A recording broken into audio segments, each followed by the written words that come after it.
Okay, Salaam alaikum, bismillahirrahmanirrahim. Welcome to another amazing Saturday session.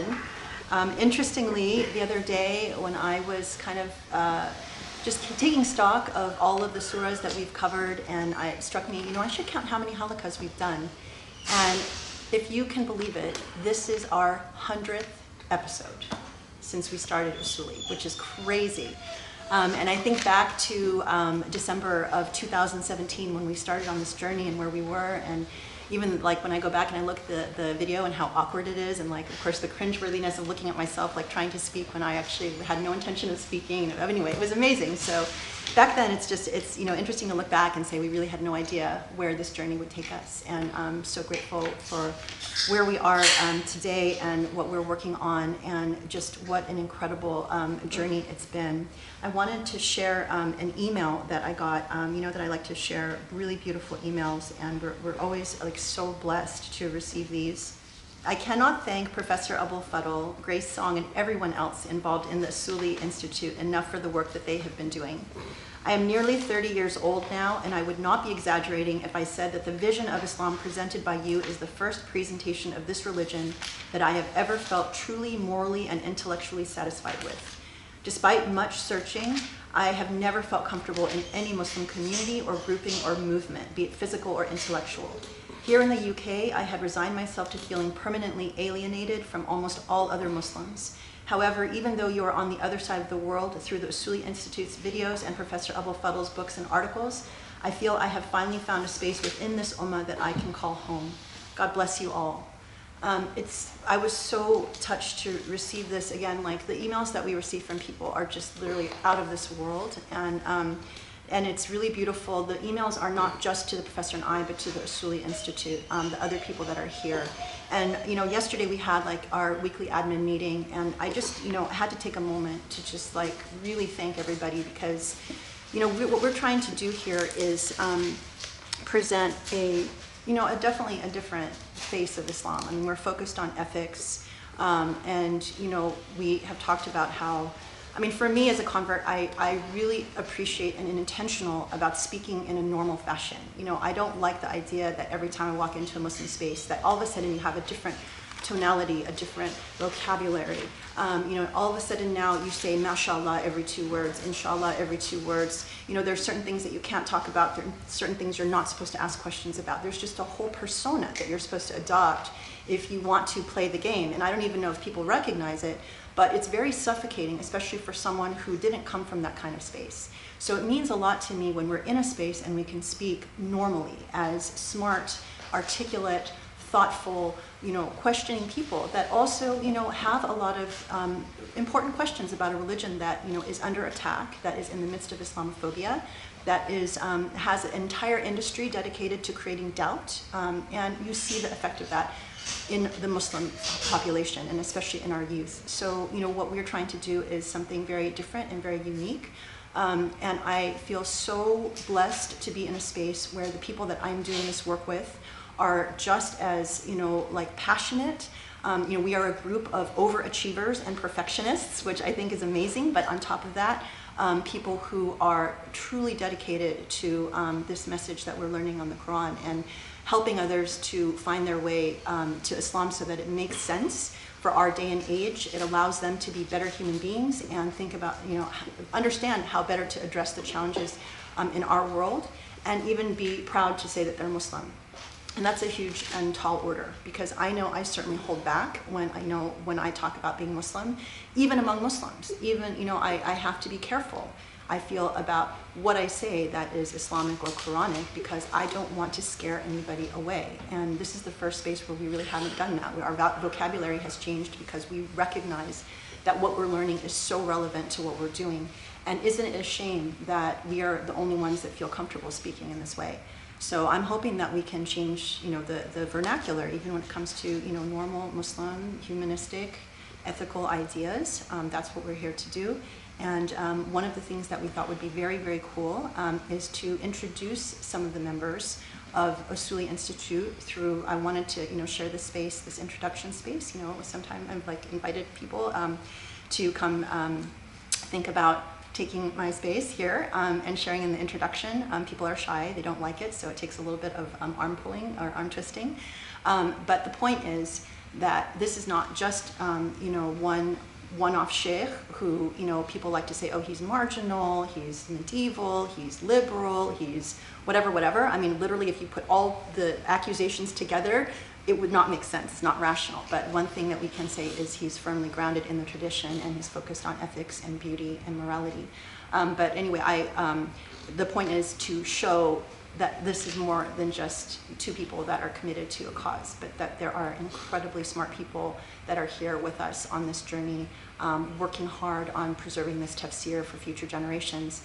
And so today I'm very honored and blessed to introduce to you our first unwilling person to just give an introduction. And this is also really reminds me of a story that the Sheikh told me a long time, or actually I guess he shares this in the Holocaust, how the Prophet really focused on each individual as an individual and looked at their strengths and played to those strengths. And that's no exception here because we have a group of diverse people, each with very different strengths. And Joe is the person who is in charge. He's the editor-in-chief of our Tafsir project. So he is in charge of making sure that the transcripts of these halakha sessions, after they're transcribed, become massaged, and they will eventually work their way to the ultimate publication. So he is editor-in-chief of this entire project, which is a huge job, and he's incredibly brilliant and dedicated, and I think I wanted him to have an opportunity to introduce himself and talk about what he wants to talk about. I have no idea what he wants to talk about, so please come on up. I should give you the background because Joe, I don't know if he's going to introduce himself because he's very humble. But Joe came to us. He's got a PhD from the University of Edinburgh in Islamic Studies or in Islamic Studies, and so he and his wife, alhamdulillah, have come to be here with us for a year, and he's just top-notch. Assalamu alaikum, everyone. As I'm sure you can tell, Grace kind of had to get me to do this kicking and screaming, but when Grace asks you to do something, you can't really say no. So I'm Joe, I'm from Manchester, I'm a student here on Project Illumine, and as Grace has said, I'm editor-in-chief of the project, the Tafsir project, eventually in a few years turning all of these incredible halakas into a published Tafsir. It's not just me, there's a team, 8 of us in total, of brilliant, dedicated volunteers, one of whom I see is on the interactive group, Salaam, some of them are here. Where to start? I thought it might be useful just to talk about my own journey, my own story, how I came across the professor's thought. And perhaps it'll be of interest and benefit. I suspect that my own story is perhaps a bit more unusual, a bit unique. When I first came across the professor, I was non-Muslim. And now that I come to think of it, my encounter with the professor's thought and my journey with the professor's thought is actually intimately engaged. It's very tightly connected to my journey to Islam. It started, I was thinking about this earlier, it started almost a decade ago exactly, October 2011. I was non-Muslim, typical 21-year-old student. I didn't know anything about Islam, literally nothing, blank canvas. You ask me about Islam in 2011, Muhammad, Quran, Mecca, that's about it.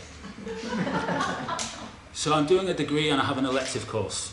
I've got 20 credits that I need to fill. I look at the options and there was a course on New Age religion, one on Buddhism, and one called Islam, Gender and Ethics. And I thought, well, Islam's in the news, why not? It sounds more interesting than the others. I'd love to say that I was a diligent, conscientious student, but I really wasn't. This was how much thought went into these kind of decisions.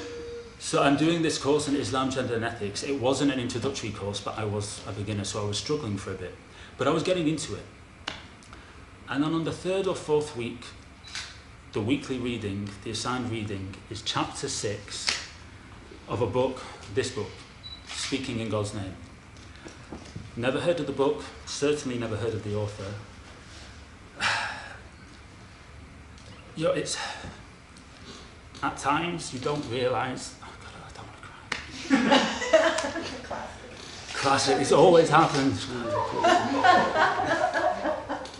The kind of like Damascene moment conversion thing, that doesn't really happen. That's kind of overplayed. The reality is you need years and the benefit of hindsight to be able to look back and to know what were the major turning points in your life. You don't realise it at the time. You're just sleepwalking. It's only with the benefit of hindsight. Doing this weekly reading of this chapter of this book by this author, yeah, I had no idea at the time. I started doing this weekly reading, and from the first sentence, the opening sentence, do you remember what the sentence was? Sheikh, chapter 6? No. I remember it, I still remember it to say, Islamic law has staunchly resisted codification, at least until the contemporary age. And I remember just reading this and thinking, and I had to read it again, I said, wait, what? Let's do that again. Islamic law has staunchly resisted codification, at least until the contemporary age. I know now what I didn't know then, which is that I had a very preconceived idea of law, of religious law, basically shaped by the biblical tradition. You know, Old Testament, do this, don't do this, do this, don't. 10 Commandments. And I just remember thinking to myself, how can a law not be codified? If a law isn't codified, how do people know what it is? How do people follow a law that isn't uniform and codified? What's this? And then the second half of the sentence, what the hell is this about the contemporary age? What happened in the contemporary age that this codified? I didn't know what the author, the professor was on about, but I was interested, I was engaged. I then read the chapter, and the chapter is brilliant. If you haven't read chapter 6 of this book, please, I could not encourage you strongly enough. It is polemical, it is iconoclastic in the very best sense of the term. He takes these fatwa from big Saudi names, bin Baz, and just demolishes them. It is brutal, it is brilliant. I was hooked. With hindsight, that reading sparked an interest in Islamic studies, an interest which became a passion which became kind of an obsession which surprised me, it surprised my family and friends, like, what the hell has happened to Joe? It's started a journey which I ended up changing my degree and graduating in Islamic studies. I ended up doing further studies, further degrees, travelling abroad, learning Arabic, and before you know it, 5 years later, I'm Muslim. Again, you just don't know these turning points unless you have the hindsight, and it is another lesson there. But we can plan our lives, but God laughs. We can think we have it all in order, and we can plan, you know, a few years I'm going to be here. I mean, I'm sure God just laughs. I mean, there's the verse, yakiduna kayda wa akidu kayda. You know, they plan, but I plan. So it would be too linear to say I read this book and converted. That's not how it happened. It was far more circular, swings and roundabouts, ups and downs, but 6 years later, I'm Muslim. And it is at that time, as a Muslim, 6 years later, that I actually returned to the professor's books. I should just say, this is not going to be a conversion story. I don't do conversion stories. Even the guys here don't know my conversion story, which is probably a bit harsh. I mean, probably should by now. I don't like it. I don't like the way that converts, particularly if they're white, are asked to perform. You know, dance for me, convert, tell me your story. The way in which they're objectified or even fetishized. No, it's just a very unhealthy dynamic, so I don't do that. This is not a conversion story, but what I will say is, converting to Islam is not easy. It's not just a change of belief, and it's not just ritual practices. It's everything. It's a change of worldview. It's being seen like a stranger by family and friends and everything. It's not easy. I've always thought that, you know, like how you have 5 stages of grief. I've always thought, and I've joked about this with friends, there should be like another theme, like the 5 stages of converting to Islam. The first stage, which is the short stage, sheer enthusiasm. Like you've just converted. Oh my God, this is awesome. Prayer is incredible. I love Fajr. Fasting is so cool. That's the initial stage, but that doesn't last. Unless you're Grace, that doesn't last. Grace has been Muslim for 27 years, but still has the enthusiasm of 27 minutes. And unfortunately, she is the exception that proves the rule. Most converts, myself included, that zeal, it dies out. We actually covered this in the halaqah, Surah al-Hadid, I think. Why does it die out? Many reasons. But that's the first stage. The second stage, confusion. You've got this enthusiasm. You found your answers. You love Islam. You love praying, but no one else does. Why does no one else? Why is every khutbah so bloody boring? Why are you not allowed to ask any questions? Or why the questions that you are allowed to ask are so inanimate? What is this? Confusion. The confusion very quickly becomes anger or bitterness at the way you're treated, the way you're objectified, fetishized, and not helped. Nobody taught me how to pray. I know of other Muslims, white Muslims, male and female. Nobody taught them how to pray, but they were bombarded with marriage proposals. That's funny. It's also kind of not funny. I mean, how that speaks volumes. Is this how it is? So we have the enthusiasm, we have the confusion. Confusion very quickly gives way to bitterness and just why? Why is it like this? And why on earth did nobody tell me it was like this? What I would have done for somebody to tell me when I first converted, oh, by the way, Joe, every khutbah is this boring. Don't travel around trying to find a good one. Because what's the alternative? You learn it the hard way. After months and months and months. And that flame, that spark of faith, it dies out. It gets snuffed out. The fourth stage, resignation. You converted to Islam, you've now known your way around the community, you know what the state of the community is like, and you resign to it, and you make your peace. You understand the status quo, and you make your way around. In my experiences, this was keeping the rest of the Muslim community at an arm's distance, being the only Muslim in my own family, and just kind of, yeah, that's it. So they're the 4 stages of conversion to Islam. It's not 5 stages, it's 4. I had gone through all this in the first 18 months, maybe 2 years. And I've probably gone through it several times over. It's like a conveyor belt. And it is at this time that I actually returned to the professor's works. I don't remember the exact specifics, unfortunately, but I do remember feeling angry at myself for letting the flame die out, angry at the community, and frankly just lonely, and then somehow returning to the professor's works, reasoning with God, and conference of the books. And it was, I'm now Muslim. I'm asking completely different questions. I've got completely different answers I'm looking for, and it's like reading the professor afresh. And I can't quite express, it was like cold, cold water to a thirsty soul. It was, yes, this is it. This is it. This is what I needed to hear. But here's what I wanted to emphasize. What aspects of the professor's works now were speaking to me? It wasn't the intellect, because I already knew that. You know, the professor in secular academia, the professor is a heavyweight. He is venerated. It seems the only people that don't venerate the professor are Muslims. Why is that? Is that because all Muslims disagree with the professor? No, that's not the point, because secular academia disagrees with the professor, because secular academia is non-Muslim. But secular academia can appreciate an intellect and the achievements. So sorry, I need to keep this before it becomes a rant. Go for it. We have a halakha to get through. It's okay. So I'm reading the professor afresh now as a convert, and it's like discovering him and his works all again. But what aspect is it? It was not the intellect, I knew that. Nor was it the personal example and the piety, because I had never met the professor yet. All that came later. What it was, more than anything, was just the common sense. I can't really phrase it better. The common sense. Yes, we have this intellect, and yes, we have this library, and yes, we have 100 halakas and thousands of lectures, but the beautiful thing is, it's the but the beautiful thing is, all of this is all about pointing us to an Islam that is natural, that is intuitive. I'm reading Conference of the Books, and the professor's saying, you know, common sense, by the way, common sense means also a basic sense of priorities, a basic sense of ethics, a basic sense of justice. There are worse things happening than the tyranny of women showing their hair. There are genocides happening against Muslims left and right, and we're talking about nail varnish. Really, what the hell is it with nail varnish? If something is ugly and unjust, it cannot be divine. This is the beautiful thing about the professor's work. This is the beautiful thing about Usuli.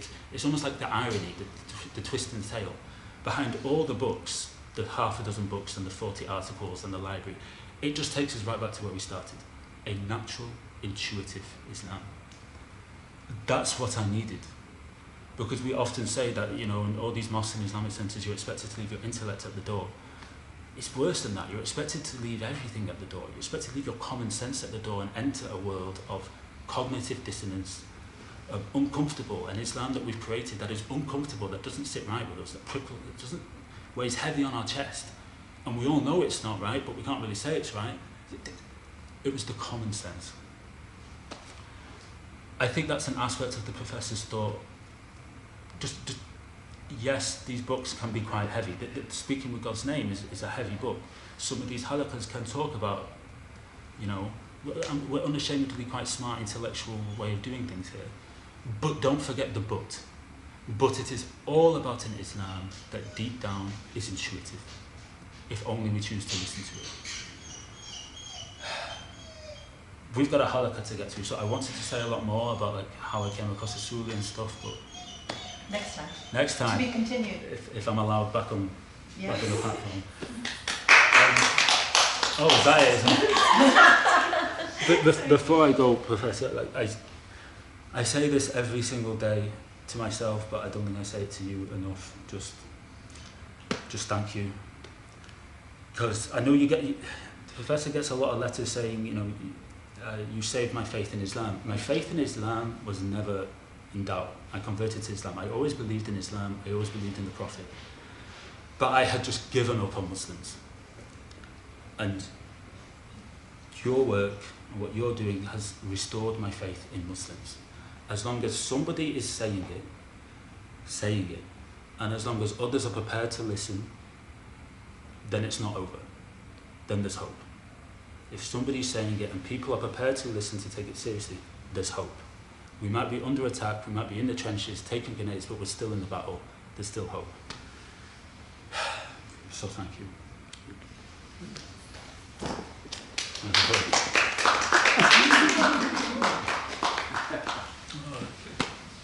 That was absolutely brilliant. It was so brilliant. I need 2 minutes. You need 2 minutes. Okay, so Sheikh needs 2 minutes, but let me just say, I mean, you know, this is why I think people needed to meet some of the people here, because you see, like, what we're doing is something very special. And I think that the people that feel passionate, I think it is 5 stages, because the 5th stage is meeting the professor and reading his work and discovering, how can I sustainably be a Muslim and not lose my mind? You know, and that this is the hope. And this is the same experience that I had when I encountered the professor, you know, 27 whatever years ago, because I had a year of that same experience. And it's so interesting because so many people use very similar words. You said cold water to a thirsty person. I said fresh air to a dying, you know, suffocating person. That was exactly my experience, and other people have said something very similar since then. So this is why I certainly have felt in my entire, you know, Muslim life that if Islam has a future, it's through this, and it's, you know, I will live and die by, you know, serving this message. And so alhamdulillah, Joe is, you know, so special, which now you've seen, and you can see why God chose him to be in charge of this very special project, because he is definitely an overachiever, definitely a workaholic, definitely a perfectionist, but is one of the most beautiful souls I've ever met. And so I feel very blessed to know Joe, and now hopefully you all feel some of that as well. So let's take a break, and then inshallah we will. And Joe, did you cry? Almost. Okay. Well, see, there's a tradition here that if you're up here, Marwa didn't make it. We'll have to start timing, like how long you can speak without crying. And alhamdulillah, truly alhamdulillah. Bismillah ar-Rahman ar-Rahim. Subhanallah al-Ali al-Azim. Alhamdulillahi Rabbil Alameen. Allahumma salli wa sallim wa barik ala Muhammad, النبي الأمين المرسل رحمة للعالمين خاتم الرسل والأنبياء أجمعين وعلى آله الميامين وعلى أصحابه الطيبين وعلى من اتبعوا بإحسان إلى يوم الدين. اللهم يا علي يا عظيم لا تكلفنا إلا وسعنا. اللهم يا رب اغفر لنا إن أخطأنا ولا تحمل علينا إصرا كما حملت على الذين من قبلنا ولا تحملنا ما لا طاقة لنا به يا رب واعف عنا واغفر لنا وارحمنا أنت مولانا فانصرنا على القوم الكافرين. اللهم اشرح لي صدري ويسر لي أمري واحلل عقدة من لساني يفقهوا قولي. بسم الله الرحمن الرحيم. سورة الأنعام.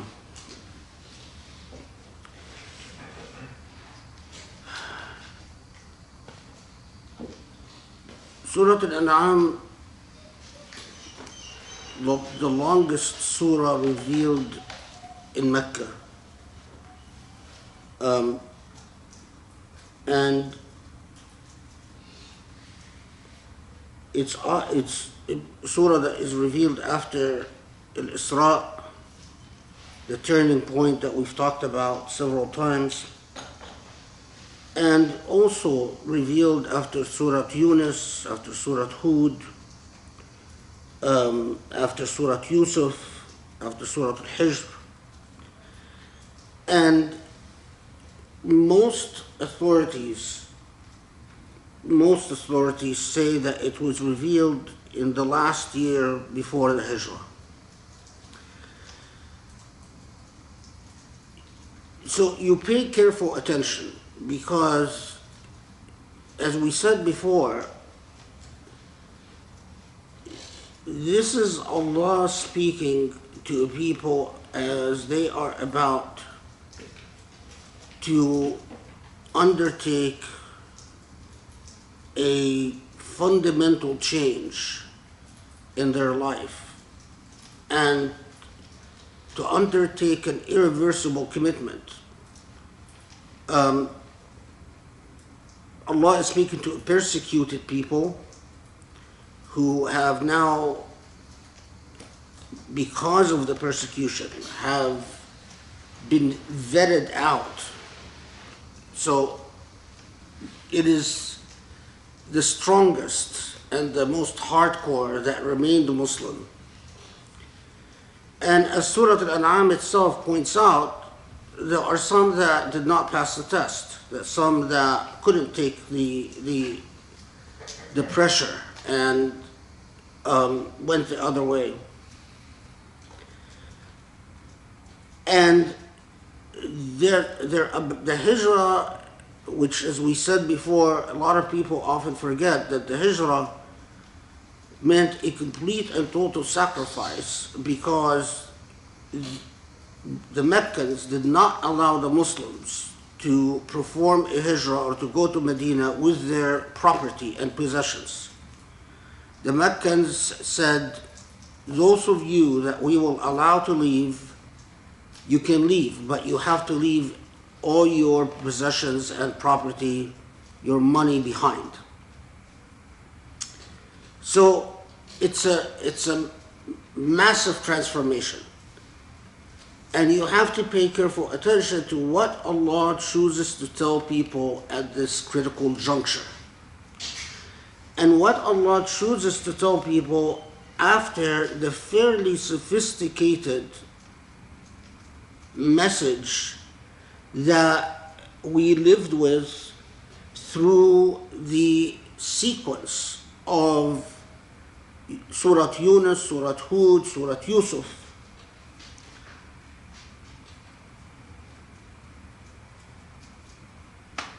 It is not an exaggeration to say that if you understood Surah Al-An'am properly,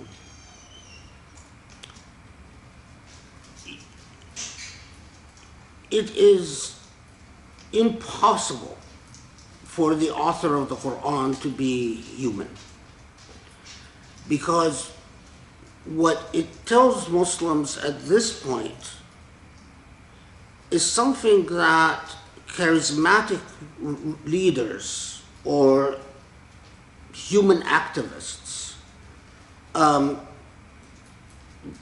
would simply not think of.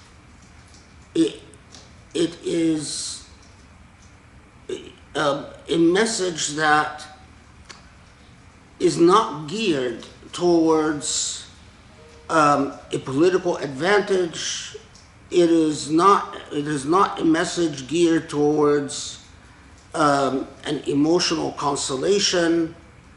It is not a pep talk for people that will be undertaking an enormous, or who have undertaken an enormous sacrifice, but a remarkably surprising message, because it is as if, and I'm skipping ahead intentionally in the case of Surah Al-An'am, and then we'll break it down,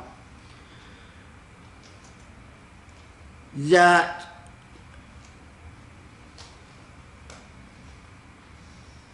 is intended to clearly define the most important and critical relationship in your life. Surah Al-An'am comes in and says,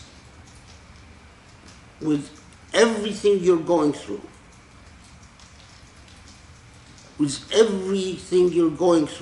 there is a very serious risk of shirk.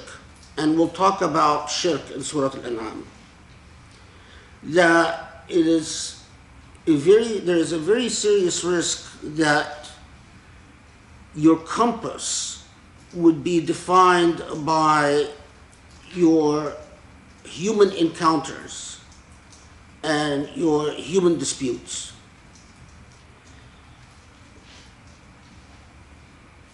But you are in a false paradigm unless Allah is the core and center.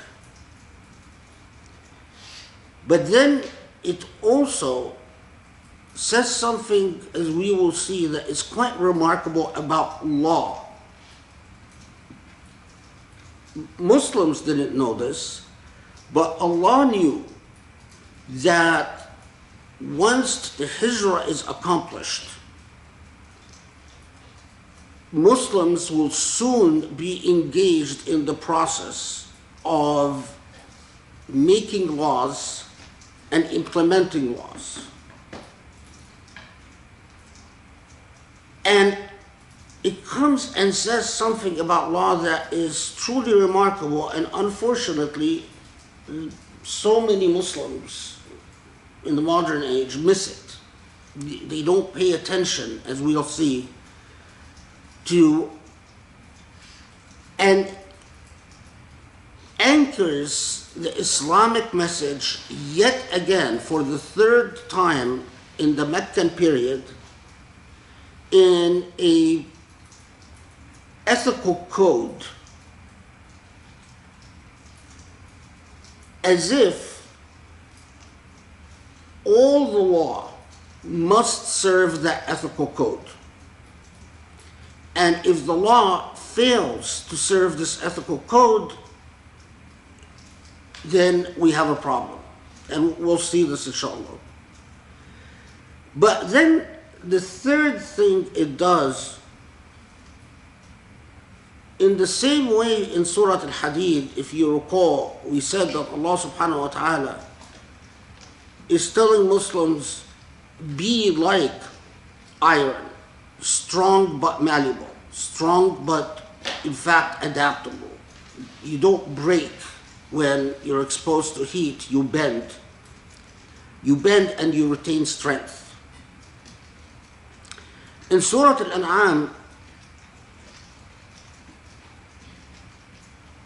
the message is don't be cattle. Don't be mere an'am as you engage in this hijrah. Now, normally, any charismatic leader that is about to lead, and we know this from the sociology of cults, right? That any charismatic leader that is about to lead his people into a massive or a monumental change, the thing that the leader would emphasize, and we've seen this throughout history a million times, is obedience. But Surah Al-An'am doesn't emphasize obedience. It emphasizes being a human being with an ethical backbone. And this ethical compass, ethical structure, is what distinguishes human beings who are effectively cattle from human beings who are, and in fact, embrace the meaningfulness of divinity.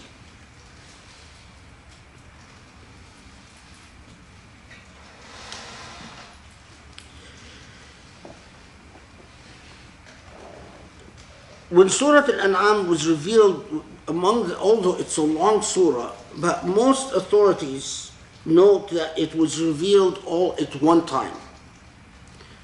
There are unreliable reports that some verses were revealed in Medina, but again, the results of conjecture and contextualizing or projecting backwards upon historical events. We can say confidently that Surah Al-An'am was all revealed in Mecca, and not only that, but it was all revealed at once. And its revelation was a significant enough historical event. It was a heavy moment for the early Muslims surrounding the Prophet ﷺ, that we find in the tradition what, in my opinion, are clearly inventions or unreliable reports, that when Surah Al-An'am was revealed,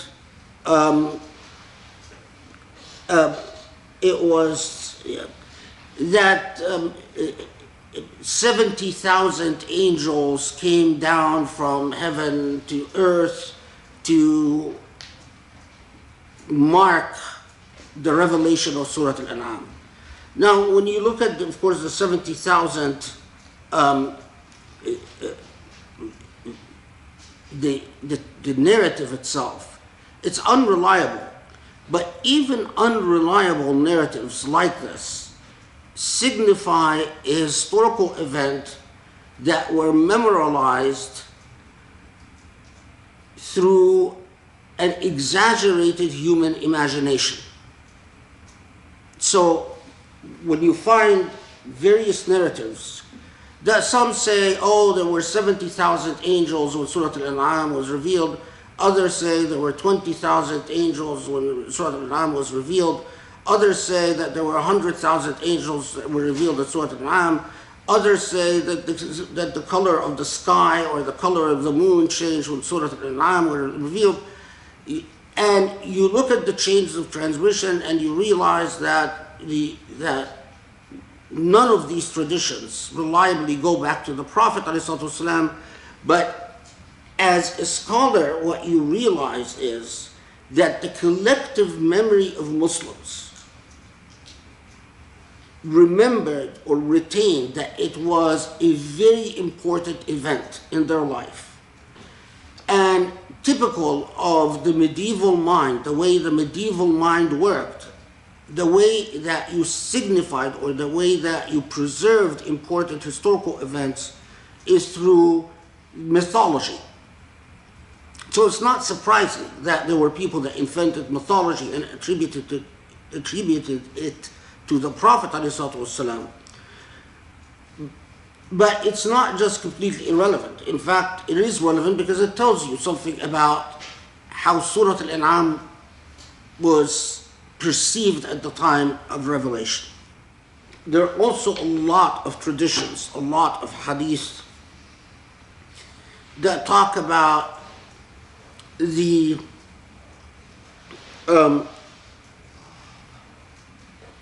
blessings of reciting Surah Al-An'am, about how much of your sins are forgiven if you recite Surah Al-An'am, or how many hasanats you gain if you recite Surah Al-An'am. There are many reports about the Prophet ﷺ reciting the entire Surah Al-An'am in a single rak'ah. And again, all of these are of the same genre. What they're articulating is what the collective historical memory retaining the significance of this moment. But you have to understand the way that the medieval narrative worked. And the medieval narrative would often memorialize things by these exaggerations that strike the modern mind as odd or unusual or whatnot. Anyway. Okay, and inshallah we'll see why Surah Al-An'am was so significant. So it starts out as so many surah in the Quran start out with Hamdulillah. الحمد لله الذي خلق السماوات والأرض وجعل الظلمات والنور ثم الذين كفروا بربهم يعدلون. Now, the beginning of so many of the surah with Alhamd is for a clear reason, as actually has been pointed out by so many scholars of the Quran, that the beginning of any type of real relationship with Allah is that the attitude of Alhamd, of gratitude, would be anchored in your heart. Because if you do not have that, belief itself becomes meaningless. What your entire relationship with Allah emerges from is a realization that whatever you enjoy, even if it is the product of what you perceive to be your own effort or your own work or your own investment, that whatever you enjoy, even if you see it as a part of your own fortune or good luck, that it all goes back to Allah subhanahu wa ta'ala. If what interferes between you and your relationship with Allah is a belief in luck, in cosmic signs, in fortune telling, or some type of which of course were far more popular in the pre-modern age. But in our modern age, if you believe in that what I enjoy is the result of market forces, or what I enjoy is the result of my family connections, or if what I enjoy is the result of my position in the state, fundamentally your relationship with Allah is broken, and nothing good will grow out of this relationship. A relationship with Allah begins and grows from being anchored in Alhamd. And you start out, as the Sufi-esque tradition points out, you start out with Alhamd for all that is good, and an awareness of Alhamd for all that is good, even your ability to speak, every meal that you eat, every time you're able to go to the bathroom and relieve yourself, every time you're able to sleep and wake up, every time you're able to wear a piece of clothes, every time you're able to open your eyes and see something, every time you're able to speak without impediment, all of it. But it then develops into Alhamd for even what you do not like. so that there is a relationship of complete gratitude. This is precisely why so many of the Quranic surahs begin with Alhamdulillah.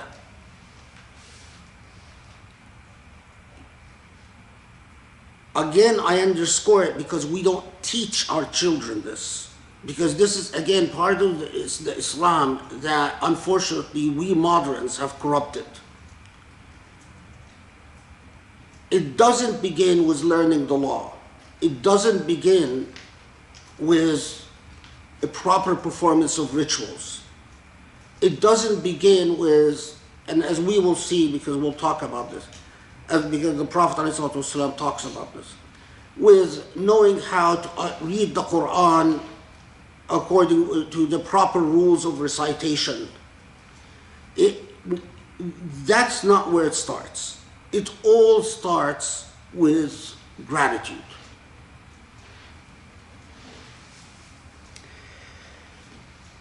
So,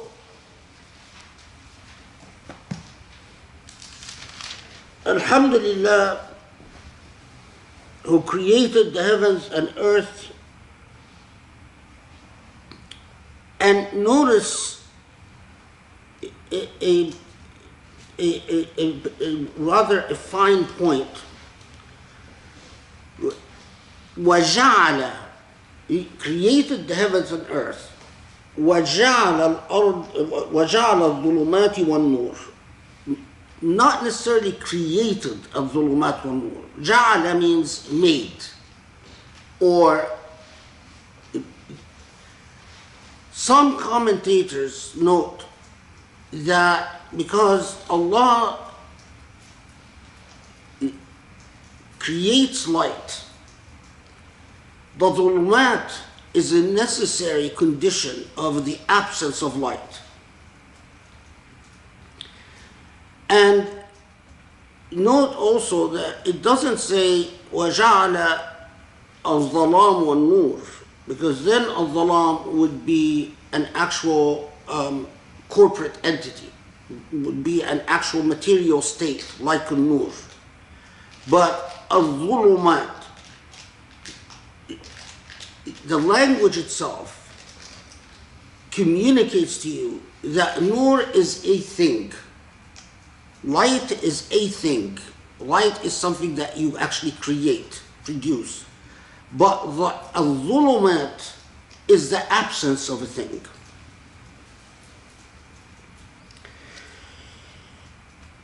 ثم الذين كفروا بربهم يعدلون. يعدلون, so many tafasir, so many translations will translate it as, then after that so many ascribe equals to Allah. But يعدلون has a dual meaning.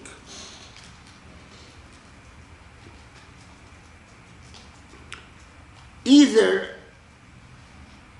ascribing equals to Allah, or simply finding an alternative to Allah.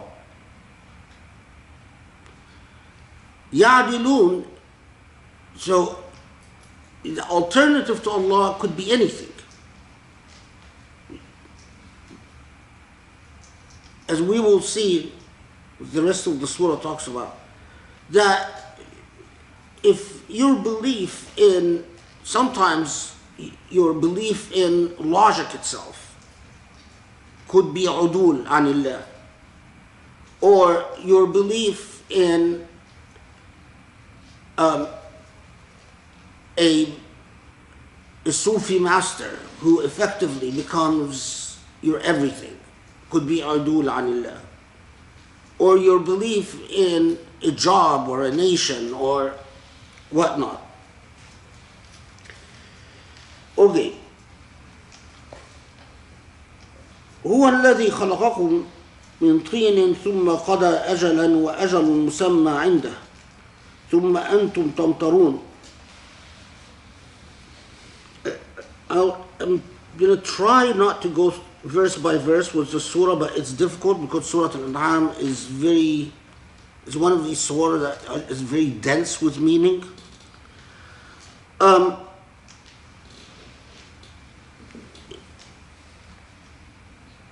Just keep in mind that it starts out by reminding you of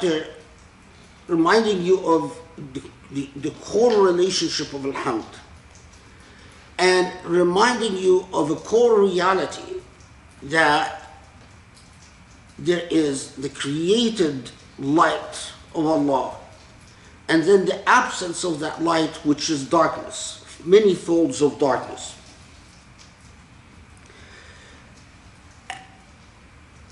It reminds you of a reality that you as a human being, solely on in material terms,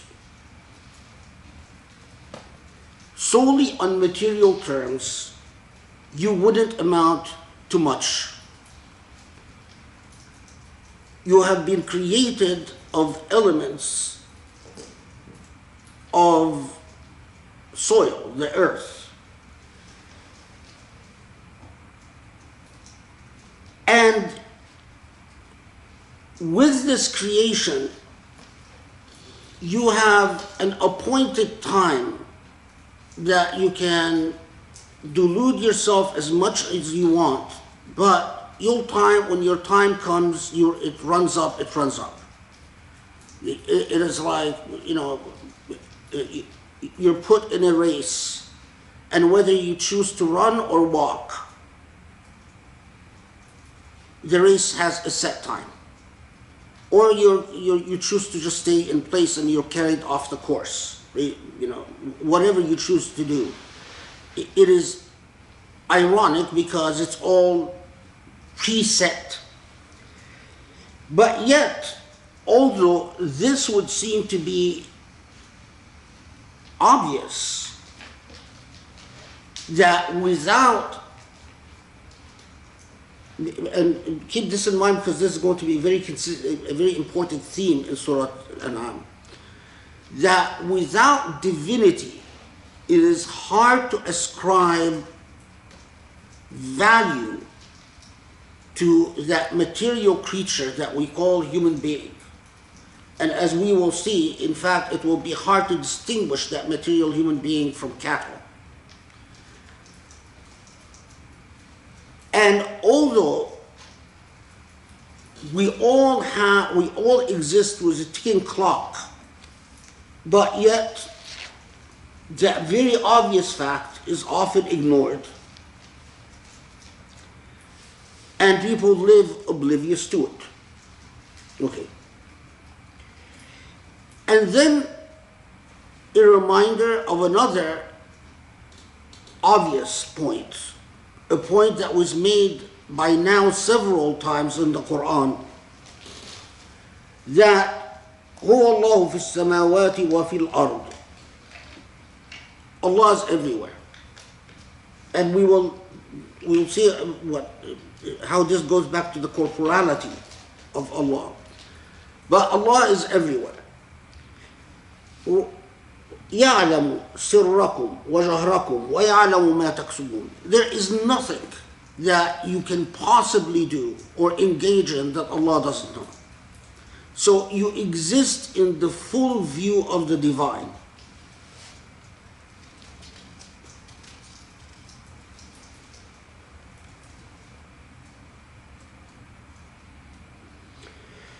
So 4 and 5, not much to add, that وما تأتيهم من آية من آيات ربهم إلا كانوا عنها معرضين, that in fact, despite the fact that Allah sends a consistent array of signs, that you are surrounded by the signs of divinity,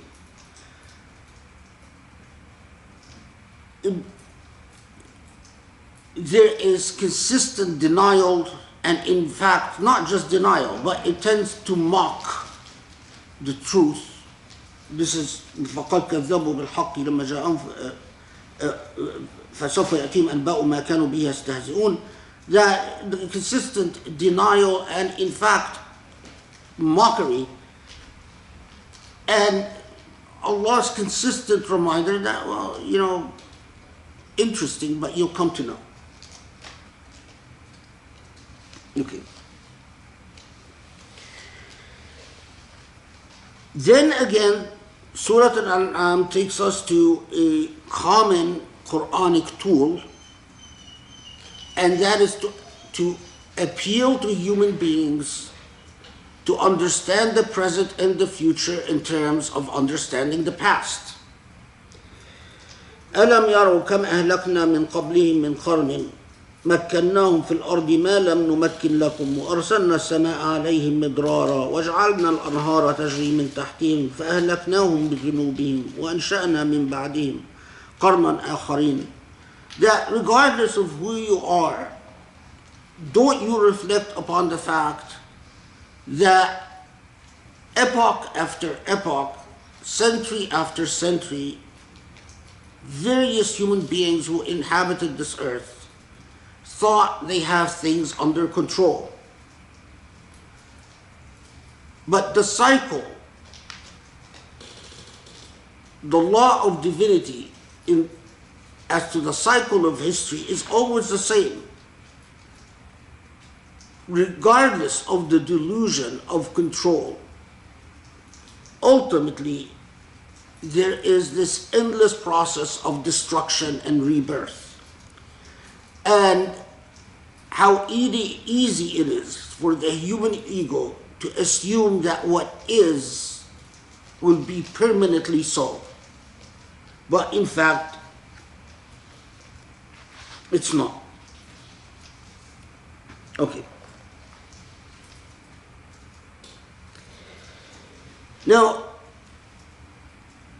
Surah Al-An'am, there's a number of responses to the Meccans, but they're rather interesting responses, because at this point, the Meccans' dominance over Muslims is total,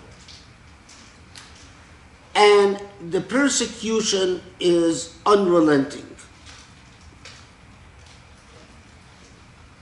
And the normal human tendency is that if you speak to your oppressor, is that you complain about the oppression. You've hurt me.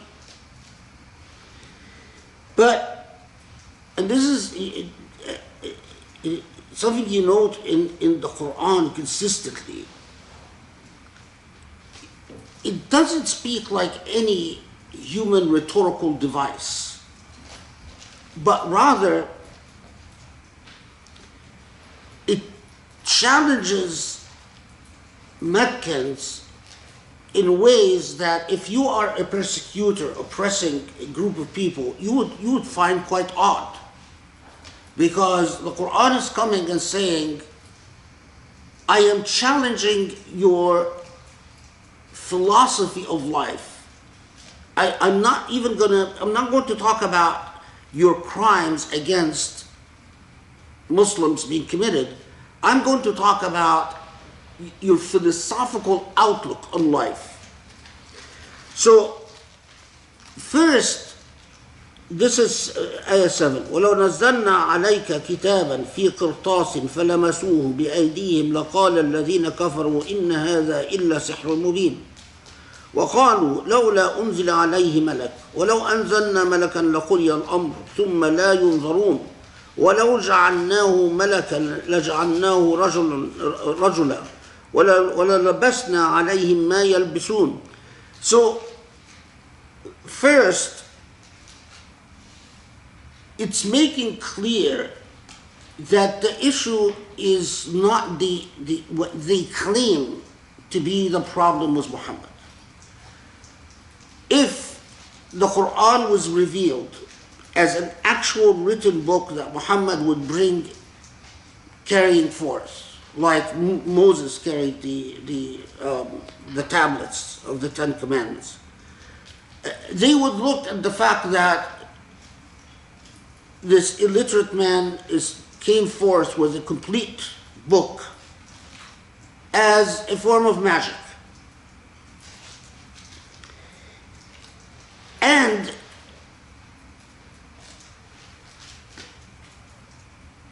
the claim that human beings will often make when they want to mock people who are calling them to their conscience or calling to justice which is persistent throughout history, even to our modern age. What is this? Do you think this is a society of angels? Do you think you're an angel? Well, if we'll listen to you if an angel comes to you. It is remarkable the consistent tendency of human beings to refer to the angelic element in order to justify their continued failures to be on the straight path. It is as if saying, well, we could be on the straight path if we were angels, or if what was said to us were angels. But since we're not, we're justified. And the most interesting point here is that Allah says, well, if in fact we would have sent down angels to speak to you, the entire formula of giving you a choice between good and bad would have been foreclosed. Because if we sent something as conclusive as an angel, and you still denied, there would be absolutely no reason to continue giving you the freedom of choice. Which is remarkable if you think about it. وَلَوْ أَنزَلْنَا مَلَكًا لَقُضِيَ الْأَمْرُ ثُمَّ لَا يُنظَرُونَ. If in fact an angel would be sent, we wouldn't even give you a chance. It's over. Now it's interesting because you'll find the Islamic tradition replete with claims, like those claims that when Surah Al-An'am was revealed, 70,000 angels came down. And it's contrary to the text of the Quran. That's part of the reason that we reject these traditions. The text of the Quran, always when angels are sent, they are sent to interact with prophets, to deliver a message to prophets. But those who deliver the message to human beings are fellow human beings. If Allah intervenes in the world in a way that conclusively overrules the laws of causality, then there would be no point for volition and choice. The entire world is built upon laws of causality. Because it's built upon the laws of causality, Allah gives you the option to reflect and to say, I believe this, I don't believe this, I make this choice, I don't make this choice. But if Allah would intervene conclusively so that the laws of causality would be foreclosed, then the entire process of volition would end.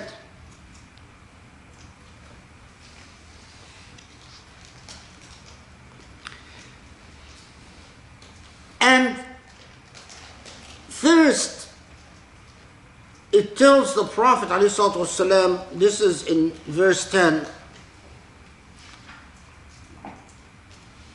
remember, other prophets were mocked. وَلَقَدْ اسْتُهْزِئَ بِرُسُلٍ مِّن قَبْلِكَ فحاق بالذين سخروا منهم ما كانوا به يستهزئون. You know, this issue of them mocking you is nearly Allah telling the Prophet is a non-issue. This is the continuing cycle. And it is not just prophets, but it is those who assume, as we see, the mantle of the ethical code that Surah Al-An'am, towards the end of the surah, anchors as the heart and core of the Islamic message. Anyone that reminds people of that ethical message, the natural order of things, unfortunately, is that they will confront derision and mockery.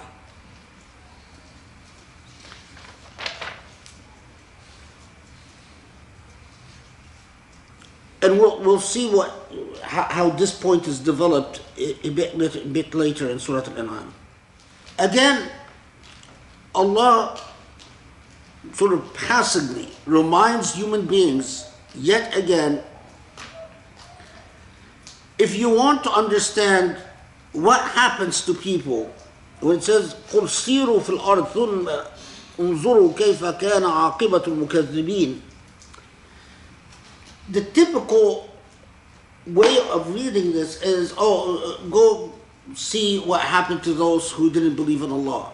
But if you, again, in the context of Surah Al-An'am, it's a much more subtle point. Reflect, study what happens to human beings.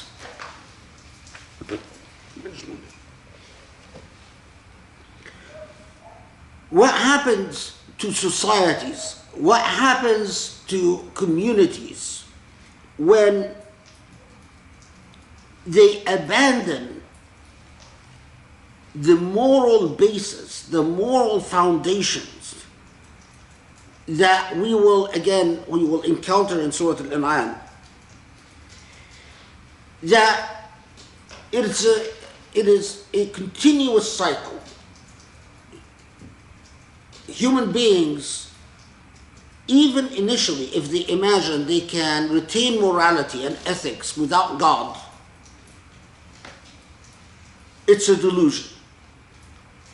They forego God, and eventually what they forego are ethics and morality.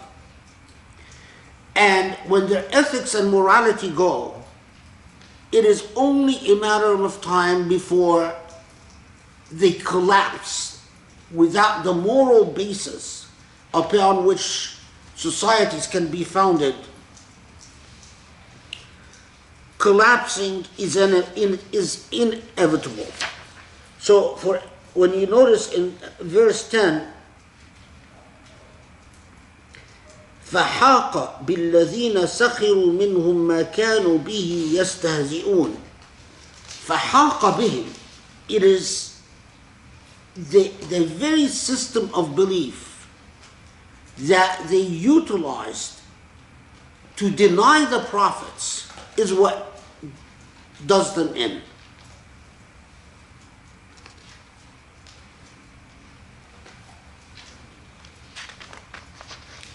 Okay. So we covered 11. Then comes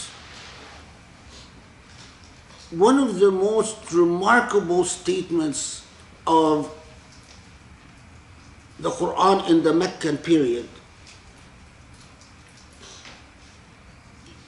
Again, contextually, to the people it was being revealed to at the time. قُلْ لِمَنْ مَا فِي السَّمَاوَاتِ وَالْأَرْضِ قُلْ لِلَّهِ.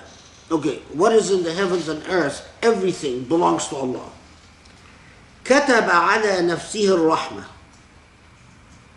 ليجمعنكم إلى يوم القيامة لا ريب فيه الذين خسروا أنفسهم فهم لا يؤمنون وله ما سكن في الليل والنهار وهو السميع العليم. So this is 12. The idea that Allah has bequeathed mercy upon the divine self is mentioned twice in Surah Al-An'am. Here and verse 54, if I remember correctly. And we know elsewhere in the Quran, it's, I think it is pretty sure it is in Araf, yeah. In Surah Al-Araf, where Allah says, وَسَعَتْ رَحْمَتِي كُلَّ شَيْء, that Allah's mercy encompasses all. But you pause at this and you think,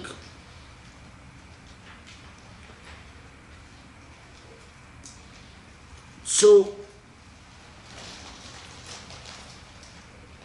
you are talking to a prophet who, as Surah Al-An'am itself will show us in a second, is having an exceptionally difficult time with persecution, an exceptionally difficult time with derision and ridicule. And the followers themselves are about to lose everything they've known in life and begin anew with so many open questions and at this juncture, Allah then announces to Muslims and to non-Muslims that if you want to understand your Lord, the Lord that you are bound to in a relationship, through a relationship of hamd, of gratitude, you must understand this Lord as a Lord who is, how do I put it, who can only be approached from what Allah's self has decreed upon the divine self.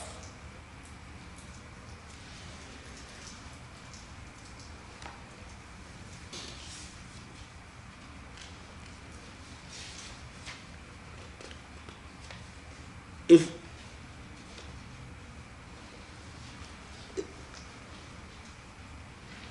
Sifatullah, the characteristics of Allah subhanahu wa ta'ala,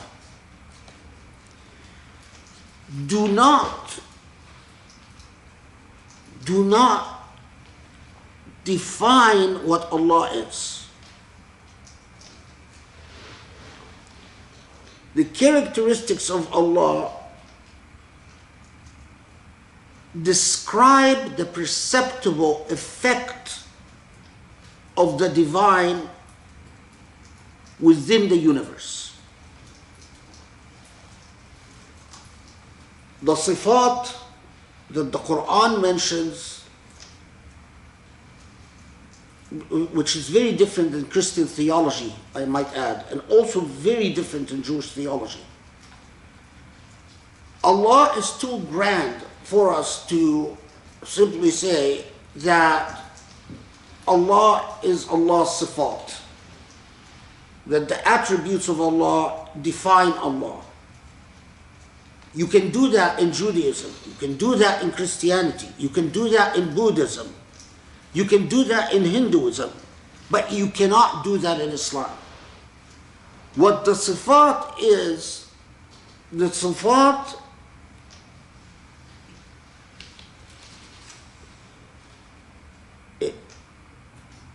describe the perceptible effect. Perceptible means the effect that can be perceived of divinity in the universe.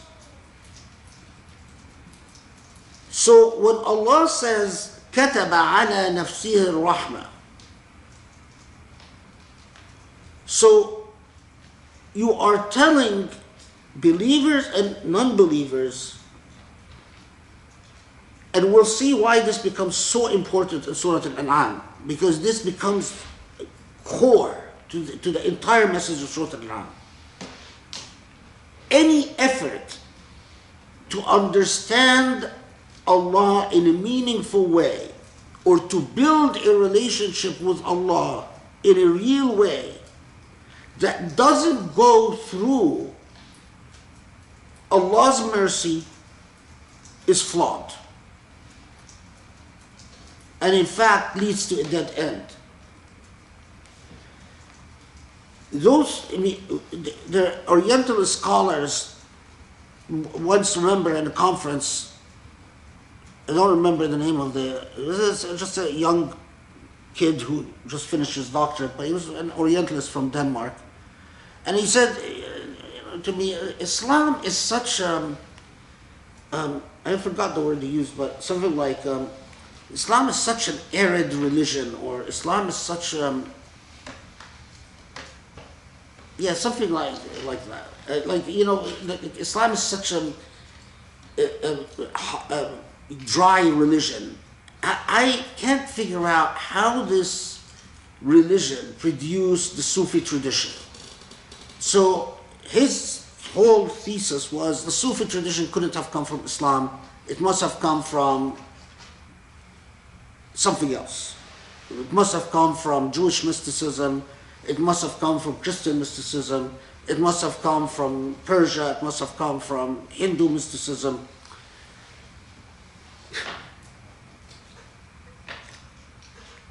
The funny thing is that if you want to understand how the Sufi tradition arose in Islam, it is precisely because of Muslims who understood verse 12 in Surah Al-An'am.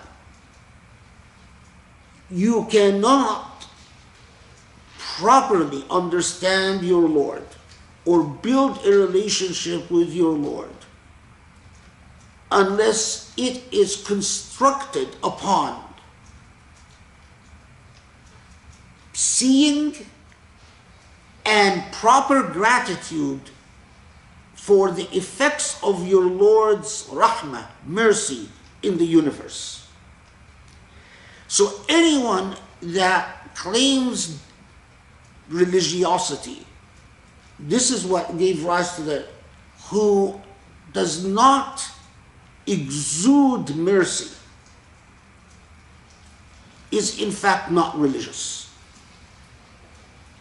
Anyone who claims religiosity but exudes cruelty, brutality, cannot be religious. They have a relationship, but a relationship with something other than God.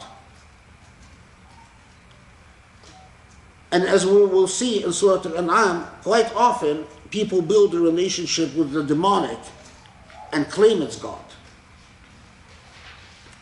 But the very nature of a relationship with Allah subhanahu wa ta'ala is that rahmah, as one, I don't remember where I read it. It might have been Al-Ghazali in Al-Ahya, but I'm not sure. Who says that rahmah comes out of the pores of, as if rahmah comes out of the pores of your skin and is the very air that you breathe. But of course, you pause and wonder, if you are among those Muslims who are persecuted, and you want to, if you read the Torah was written after destruction of the first temple, and Jews were in captivity. And when they wrote the Torah, you can feel the anger and the vehemence and the vengeance against their oppressors. They're very angry and upset because of the suffering they go through. So then you pause and you think, how did this impact those Muslims who were persecuted at this time, when Allah comes to them in the midst of this persecution and say, It is all about your Lord's rahmah, your Lord's mercy. The obvious question, if you're being tortured, is, and if you don't have a proper understanding what hamd is, what mercy? I'm suffering. I'm persecuted. So where is this mercy? But that's precisely it. If you define mercy in terms of purely an egocentric paradigm, whether I am getting, I am benefiting, then you go nowhere. Then you'll never understand that mercy.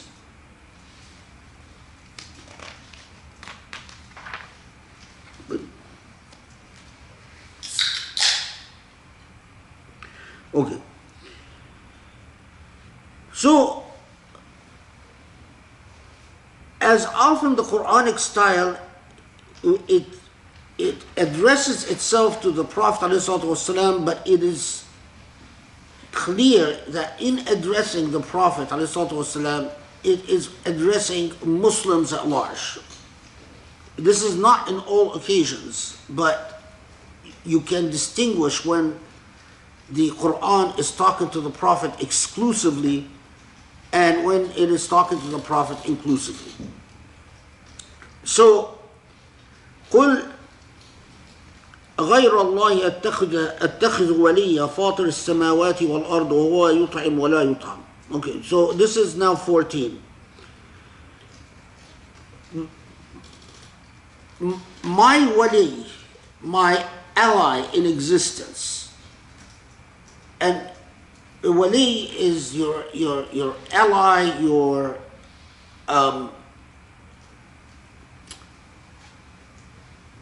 what you depend on consistently in everything. So that we understand that Allah is not a corporeal reality. Allah doesn't eat. Allah doesn't perform any of the human functions. There will be more on this. But أمرت أن أكون أول من أسلم. I have been commanded to be the first of أول من أسلم, the first of those who become Muslim.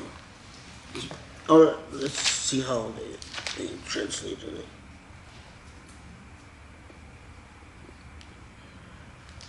The study Quran, I was commanded to be the first of those who submit.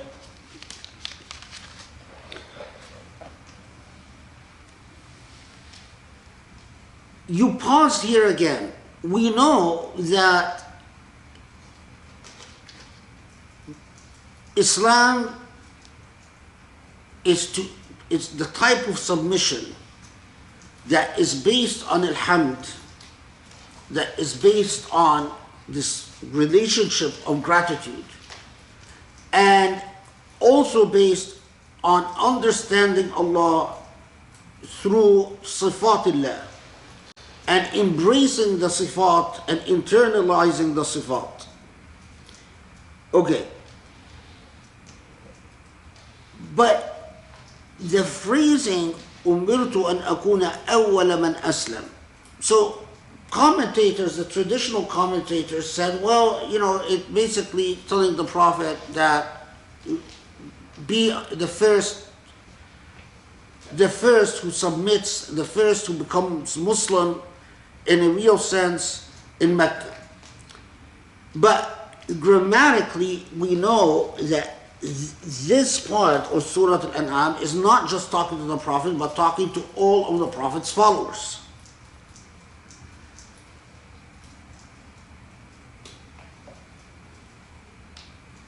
So, it is as if coming and saying to you,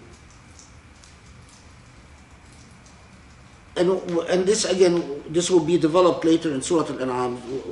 There's a continuation to this, so just make a mental note of it until we come back to it. that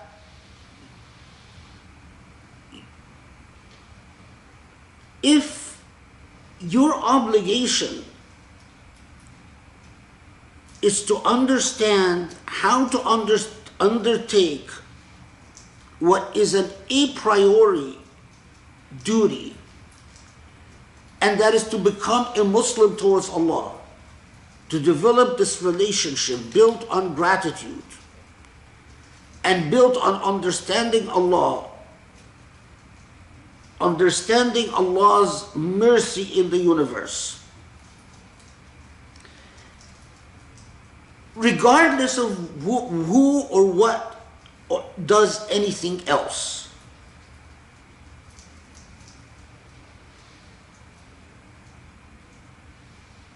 So there's a tradition that goes back to Umar ibn al-Khattab. I couldn't find it because I couldn't spend a lot of time. That there's the command of Allah is that if the entire universe ceases to be Muslim, then that you remain the only Muslim on the face of the earth. And if the entire universe abandons Islam, and you are the first to discover, then you become the first Muslim on the face of the earth. So it's like saying,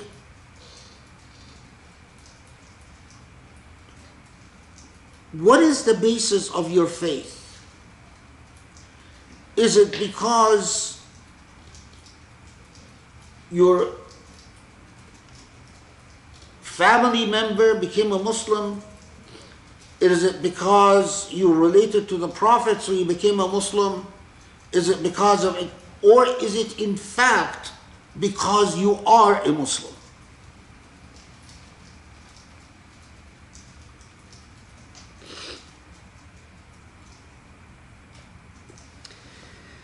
And then these remarkably beautiful verses.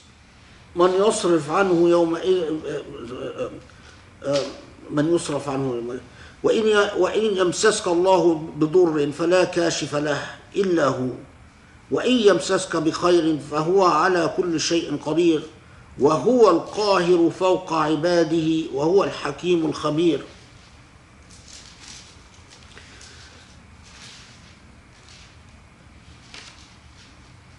This is 18. That harm and good are all subject to the all-encompassing divine will. That you live in a universe that is entirely within the control of the divine. وهو القاهر فوق عباده وهو الحكيم الخبير. This is 18. I want to check. Let's check how it's translated first.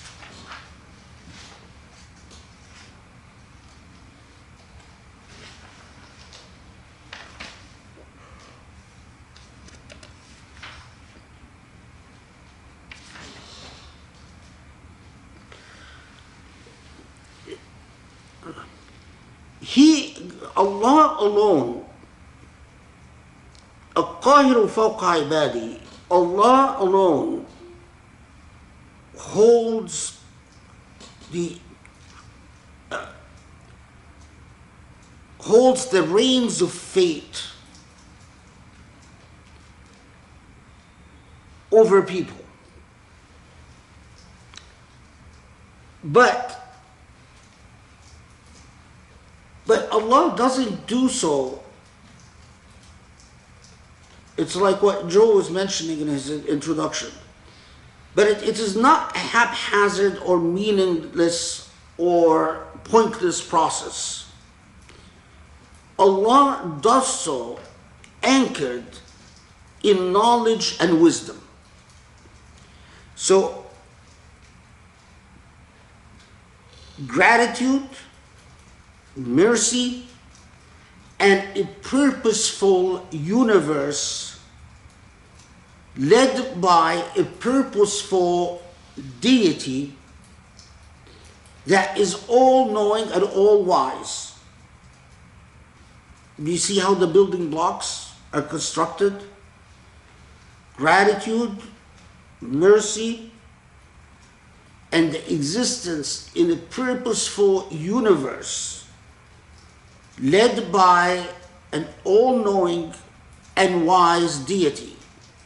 So now all of this is going to build to a critical moral point. You don't exist in a universe of chance. You don't exist in a universe of indulgences. You don't exist in a universe of jungle competition where, it's survival of the fittest.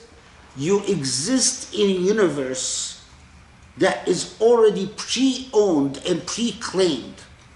And as we'll see, this is precisely why this universe must be anchored on an ethical code.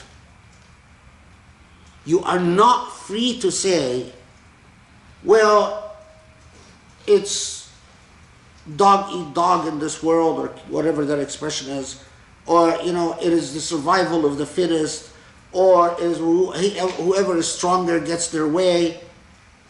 That would be true if there was no gratitude, there was no mercy, and if there is no purposeful universe anchored or led by an all-knowing, all-perceiving, wise deity. By the way, this is deep philosophy. When you read philosophy, this is what what is the basis of any ethical obligation. Okay.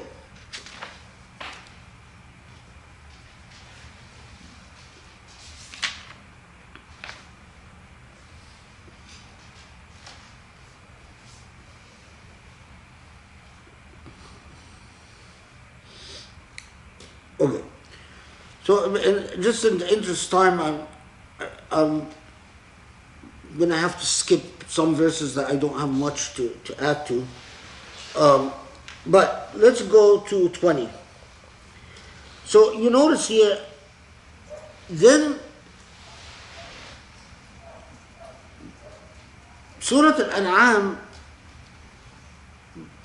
it's as if Allah subhanahu wa ta'ala is speaking preemptively to things that will become increasingly important in the life of Muslims, that are not important at the moment of revelation, but are soon going to be important.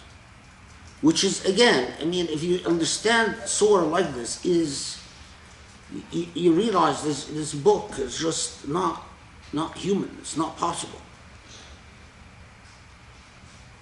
So it starts talking about Jews and Christians. We know that Jews and Christians in Mecca are in very limited numbers, and they don't constitute coherent tribes, they're individuals. But the Quran starts engaging a people that later on will become very important in the life of Muslims. And it says something that is quite remarkable. It says to them, you know your book. This is 20. You know your book quite well. And you know that your book prophesizes the coming of an Arab prophet. Which is true in Deuteronomy, even in the Torah, the copy of the Torah that exists today, you can still read it. And in several other parts of the Bible, but most prominently Deuteronomy. That you know that an Arab prophet is prophesied. And you know this intimately when you say that they know it as if like they know their children. But you will go out of your way, and it speaks in the present, but this will happen in the future. You will go out of your way to deny that and to say it is not so. This is not the prophesied prophet, while you know that it is.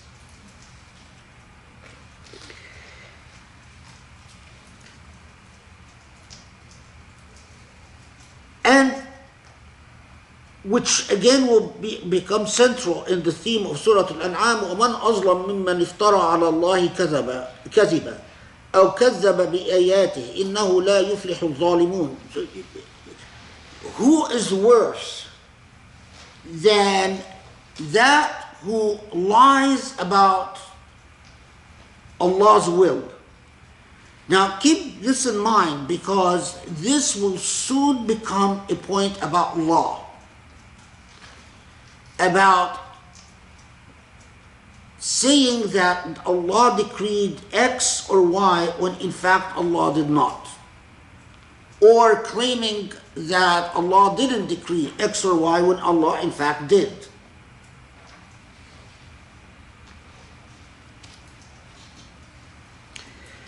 Now, 22 is the common point, or the point that we frequently encounter in the Quran about shuraka. وَيَوْمَ نَحْشُرُهُمْ جَمِيعًا ثُمَّ نَقُولُ لِلَّذِينَ أَشْرَكُوا أَيْنَ شُرَكَاؤُكُمُ الَّذِي كُنْتُمْ تَزْعُمُونَ ثُمَّ لَمْ تَكُنْ فِتْنَتُهُمْ إِلَّا أَنْ قَالُوا وَاللَّهِ رَبَّنَا مَا كُنَّا مُشْرِكِينَ انظُرْ كَيْفَ كذبوا على أنفسهم وضل عنهم ما كانوا يفترون. But this here in Surah Al-An'am, there is a finer point to this. That when Allah points to human beings and says, where are your shuraka? Shuraka, as we know, are partners, right? The partners that you ascribe to God. And their response,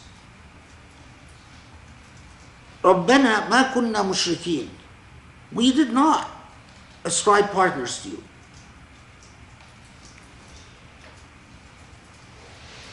This, of course, gave pause to Muslim commentators, even the earliest commentators, because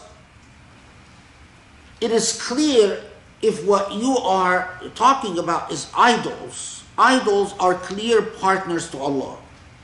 But here, those who say, God, we did not ascribe partners, because the shuraka is anything that you attribute semi-divine qualities to. Now you say, but wait, I don't attribute semi-divine qualities to anything. Full divine qualities is to attribute the power to create. Semi-divine qualities is when you grant them the authority that deserves submission and gratitude. So, shuraka lillah could be anything. And this point will be developed further again in Surah Al-An'am. Shuraka lillah could be anything, such as wealth, such as social status, such as power, such as nationality. If you're in your relationship with Allah, you don't see light and darkness anchored in Allah, if you don't see, as we will see later in Surah Al-An'am, the ethical paths anchored in Allah, if you don't have your sense of right and wrong ethically. We'll talk about legally, because Surah Al-An'am we'll talk about it in a second, but ethically, anchored in Allah, and you submit the authority that you associate with Allah is something like power, wealth, social status, nationality. All of these are shuraka lillah. So you will in fact tell Allah, but I didn't associate partners with you. And the answer is, yes you did. Because your ethics did not derive from a relationship of hamd, a relationship of rahmah, and a relationship of purposefulness in creation. Your ethical code was derived from elsewhere, including, in my opinion, not just wealth, which is a lot of Muslim thinkers have pointed this out, wealth, social status, class, race, and so on. But in my opinion, even false prophets, like false theorists, false scholars. You know, you find Muslims, you can't talk to them about anything.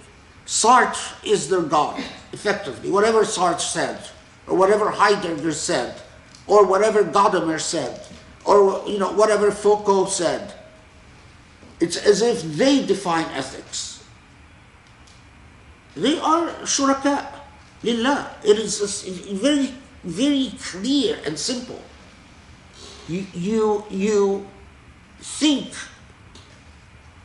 that what defines right and wrong, and you don't even bother relating. You could be impressed by Gadamer. I personally like Gadamer. I'm a fan of Gadamer. But there's a difference between being a fan of Gadamer and understanding Gadamer in relationship to what Islam and what Allah demands, and between slavish submission, as so many Muslim intellectuals do. Their brains don't exist. It's only the Western theorist that exists. Which quite often, because Muslims don't bother reading for the most part, they don't even understand correctly. Look at the vast majority, 99.9% of Arabs who call themselves secularists. They have no clue what secularism is about. It's clear that their ignorance, their intellectual ignorance about the philosophy of secularism is incredible. But that's their God. It's a false God, not based even on anything. Let's stop for us.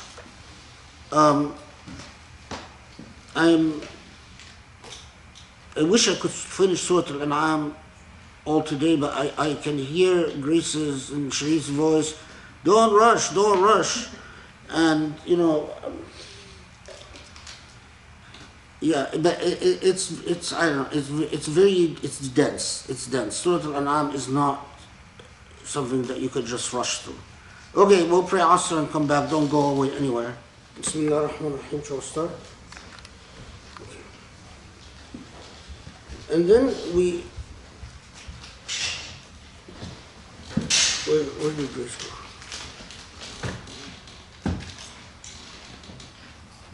go?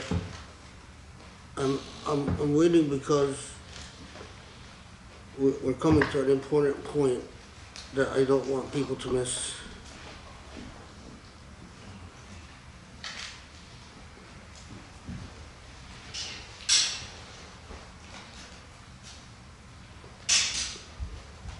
Okay, Bismillah ar-Rahman ar-Rahim. Okay, so now we are at 25. وَمِنْهُمْ مَنْ يَسْتَمِعُ إِلَيْكَ وَجَعَلْنَا عَلَى قُلُوبِهِمْ أَكِنَّةً أَنْ يَفْقَهُوهُ وفي آذانهم وقرا وإن يروا كل آية لا يؤمنوا بها حتى إذا جاءوك يجادلونك يقول الذين كفروا إن هذا إلا أساطير الأولين وهم ينهون عنه وينأون عنه وإن يهلكون إلا أنفسهم وما يشعرون. Some of the most amazing, just the language,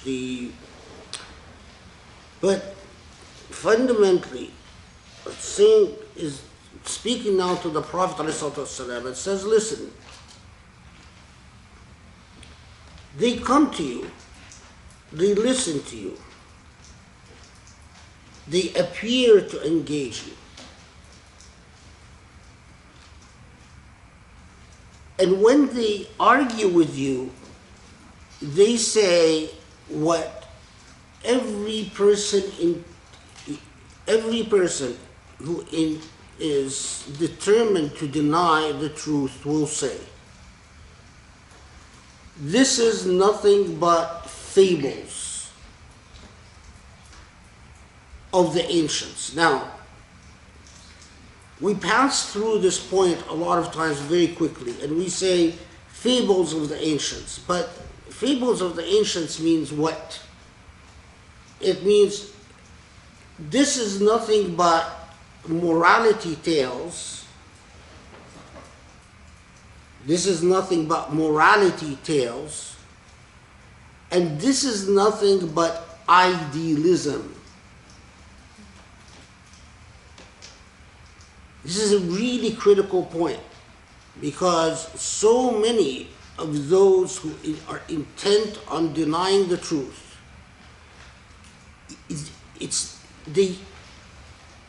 they hear what you're saying, but because their hearts are set on denying, the typical claim that people go to, the zone that people go to, is that these are fables of ancients, i.e., in other words, these are morality tales. What does morality tales mean? It means these are ideals. Oh, you're speaking in terms of ideals, not real life. When Allah subhanahu wa ta'ala describes the Quran as tibyan likulli shay, as explaining everything, it really is. It's just you have to learn how to read it. So what do you do with people who are intent of saying, because when you say these are ideals or these are morality tales, it's not that they're telling you you're wrong, but they're telling you, even if you're right, we can't follow it for pragmatic reasons. And as a result, وَهُمْ يَنْهَوْنَ عَنْهُ وَيَنْأَوْنَ عَنْهُ.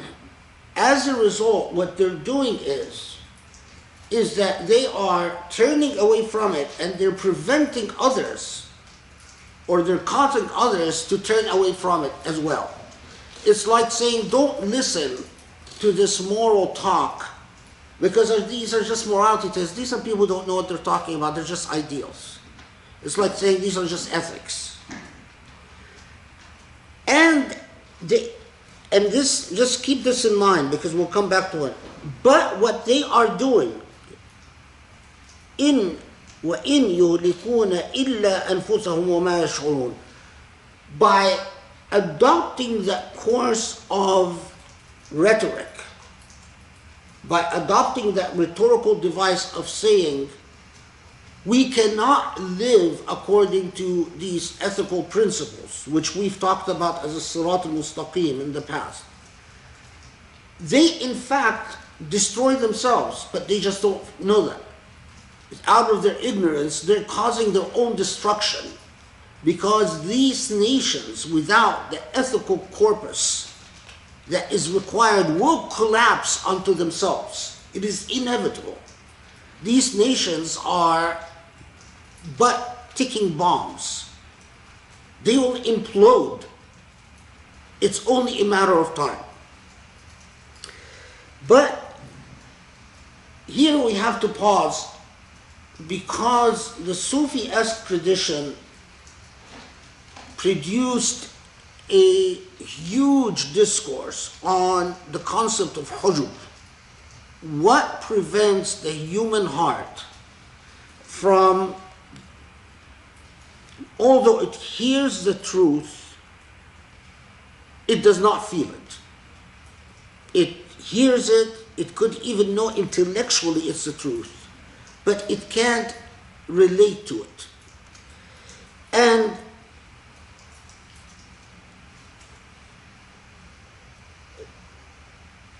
here from Ibn Ajiba, I'll just share with you some of what Ibn Ajiba says on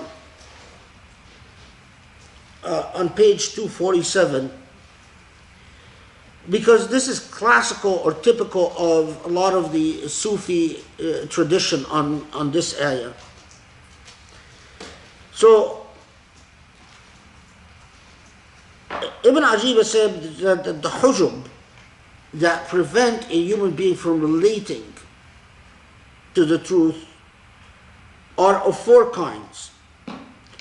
Hijab al-kufr wa-shirk, that this is the hijab of simply you don't believe in God. Wa-hijab al-ma'asi wa-zunub, that when you commit sins, sins become commitments. When you commit sins, sins become commitments. You commit the sin, and now either you say, I am weak and a lousy human being, or you say, I am committed to this position. And that becomes hijab. Or third, hijab al-inhimak fi al-huzuz wa-shahawat wa-ittiba' al-hawa. That the hijab where you basically become addicted to pleasures, but I would like to say addicted to consumption. The addiction is very hard to break because you are addicted to consuming, and consuming becomes the way you provide positive reinforcement for yourself and not ideas or thoughts or moral commitments. والرابع, the fourth, حجاب الغفلة والخوض فيما لا يعني والاشتغال بالبطالة وينخرط, that the hijab of meaninglessness. This is a lot of the kids who sit on social media pontificating and reading garbage suffer that hijab. It's a hijab of basically you exist in a world where nothing means anything. It's a vacuous world. It's a world where anyone talks and anyone speaks and no one necessarily listens to anyone because nothing means anything. Okay. Then, quoting Al-Ghazali, Ibn Ajiba says, and here I'm going to read it in Arabic and then paraphrase it. الموانع التي تحجب القلب عن الفهم أربعة. الأول جعل الفهم مقصورا على تحقيق الحروف بإخراجها من مخارجها، فهذا يتولى حفظه شيطان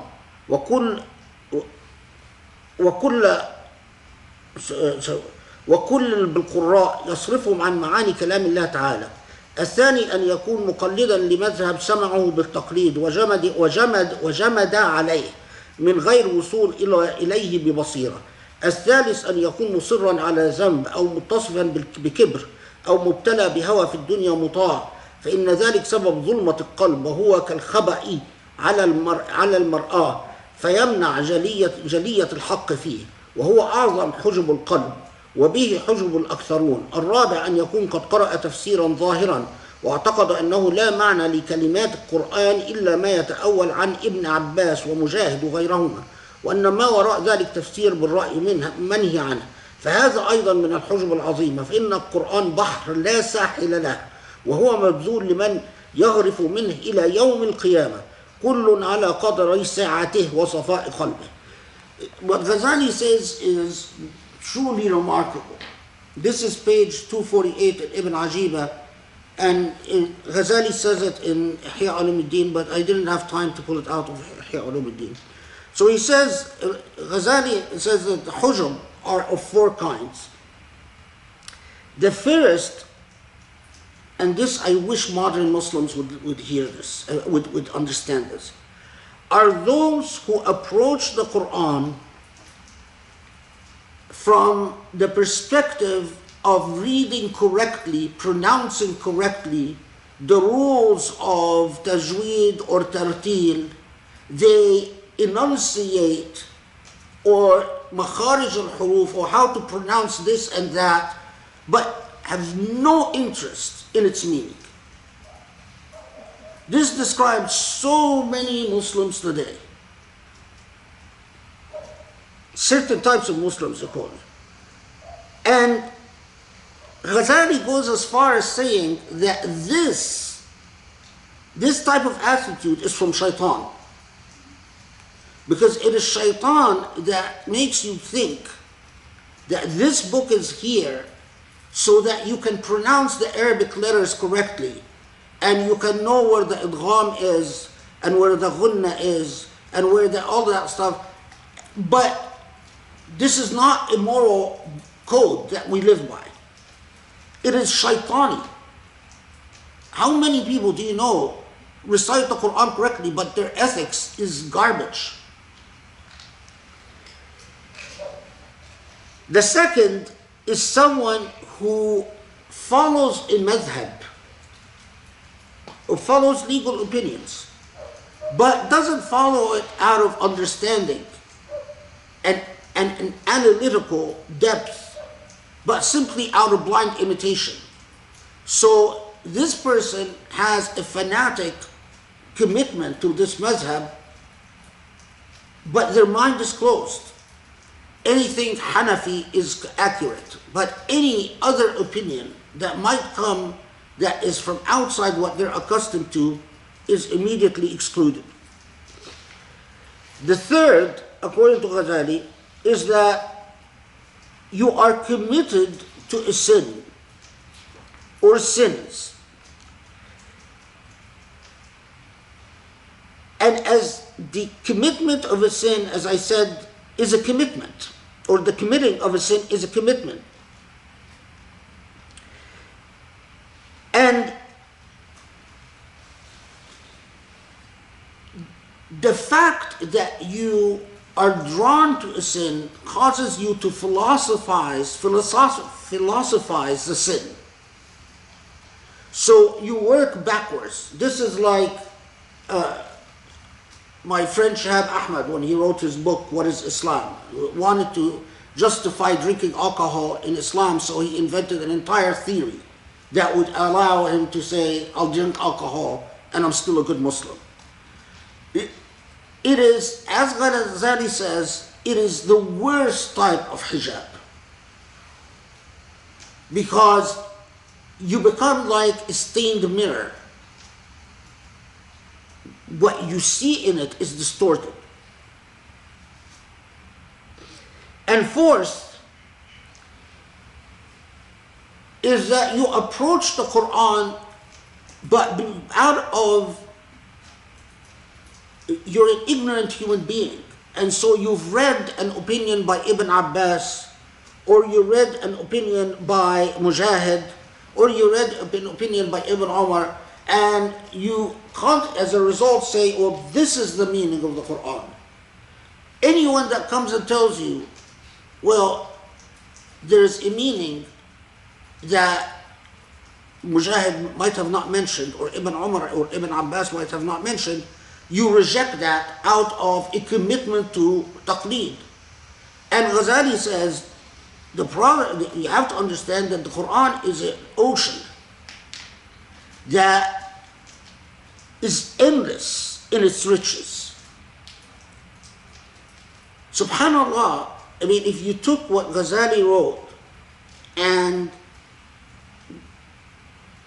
presented it to our modern Muslim condition, it would be far more fitting in our age than his age. Okay. So, I don't have much to say about 27 and 28, except that they will stand at the time when they meet their accountability. And they tell Allah, give us a chance, send us back, and we'll get it right this time. And Allah says, if I would send them back, they would repeat the same pattern of behavior. Here, it is like saying, and this is the best that I've read on this, is like saying that if your iman is built on simple fear, so if you go confront in the hereafter, and then you see that you're going to hellfire, and you tell Allah, send me back, I'll get it right this time. Well, if you get it right, that's iman based solely on fear, not on al-hamd and not on al-rahmah, and definitely not an understanding a sense of purpose. Then what type of iman is that?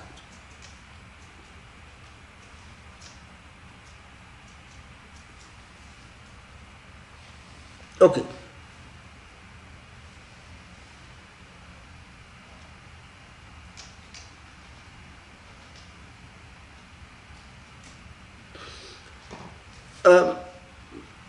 Again,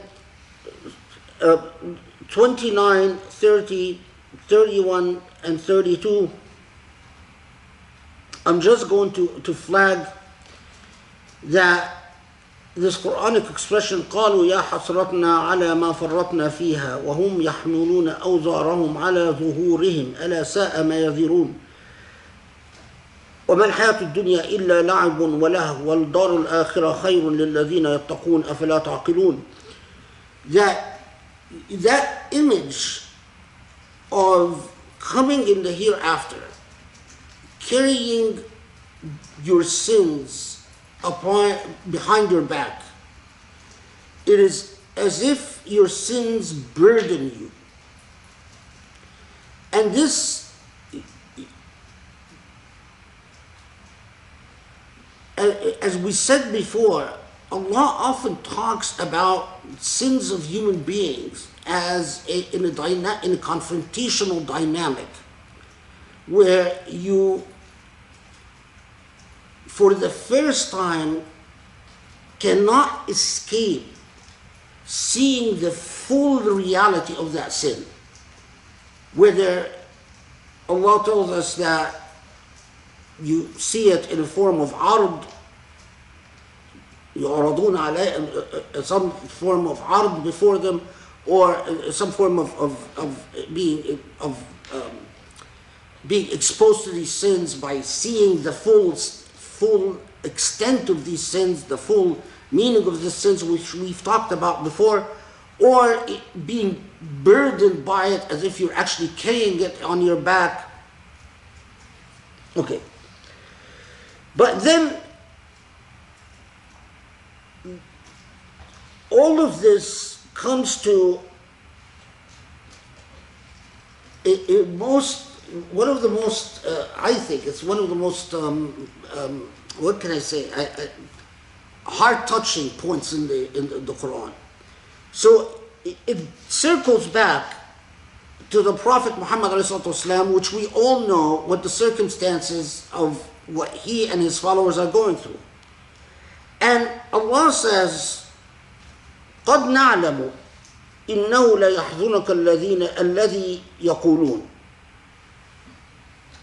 فإنهم لا يكذبونك ولكن الظالمين بآيات الله يجحدون. Okay, so Allah, we know how hard it is for you to be called a liar, to be denied, when in fact you know what the truth is. And this, by the way, applies to anyone that carries that ethical message. But understand, it is not about calling you a liar. it is about something else.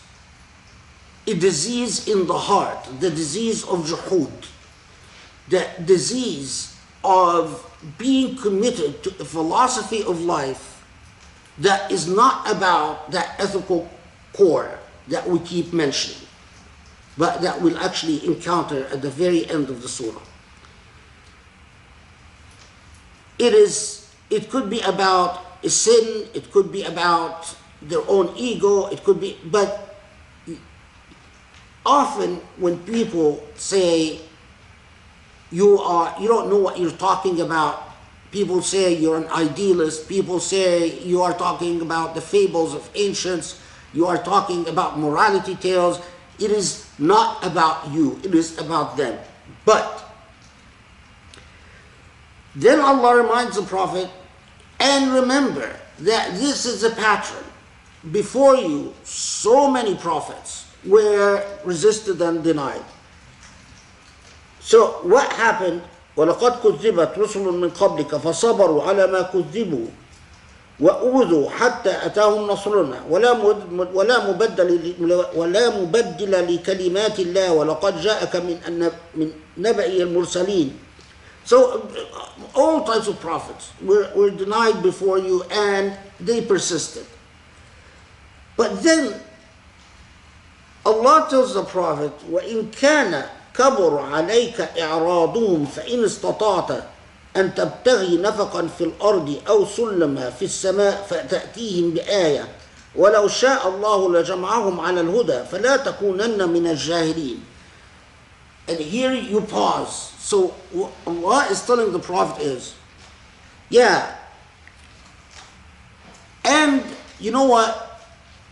If it's really so hard for you, well, if you're able to dive deep into the earth or go up in the sky and oblige their request that you bring some type of decisive, miraculous proof,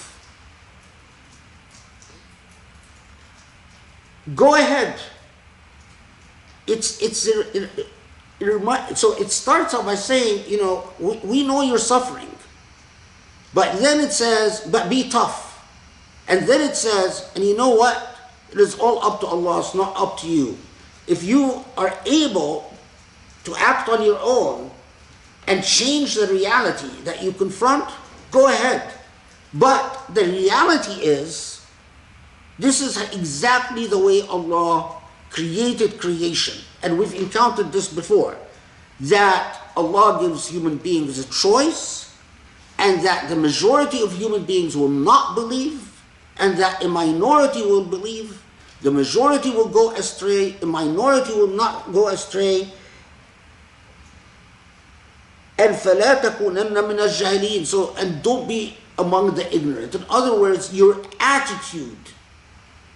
And this, imagine again, you are among those people who are going to go through this life commitment with all this persecution, and your Prophet is being told, yeah, we know you're sad, we understand, but be tough and be patient.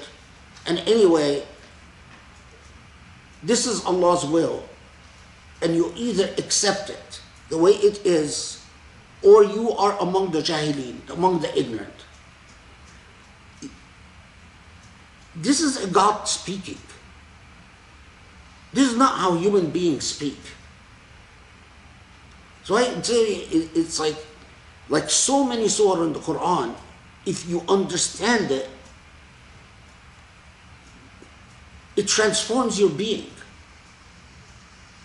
You're telling this, you're in many ways you're embarrassing this man, this prophet, before his opponents, because you're telling him before his opponents, it's not up to you, and there's nothing that you can do except what Allah wants done to change the painful reality that you're in.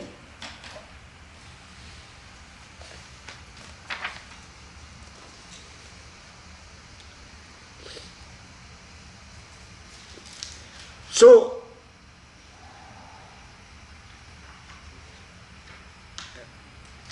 I'm gonna have to skip 36 because there's not much I can gonna add to it. Okay. 37 is obvious that they keep insisting that bring us a decisive sign, like the same request, like bring an angel that speaks to us. Okay, but then 38, which deserves a pause.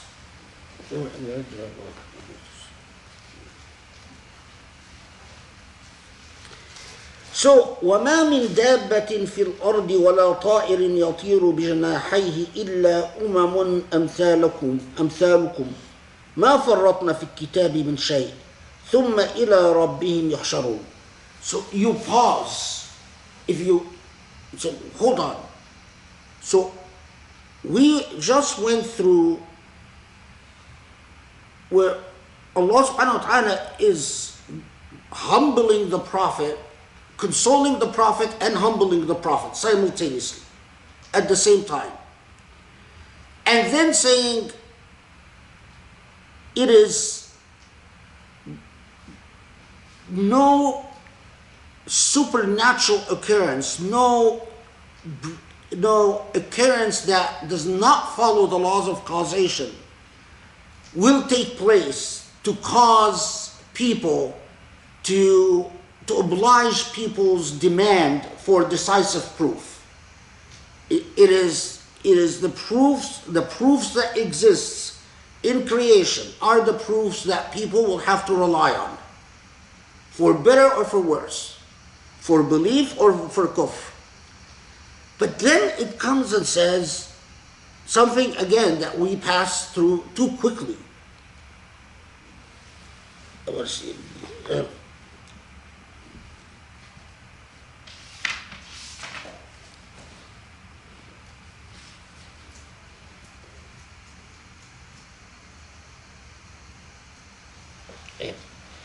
There is no ma min dabba, nothing that, no beast that walks the earth, and nothing that flies in the sky. So in other words, creatures,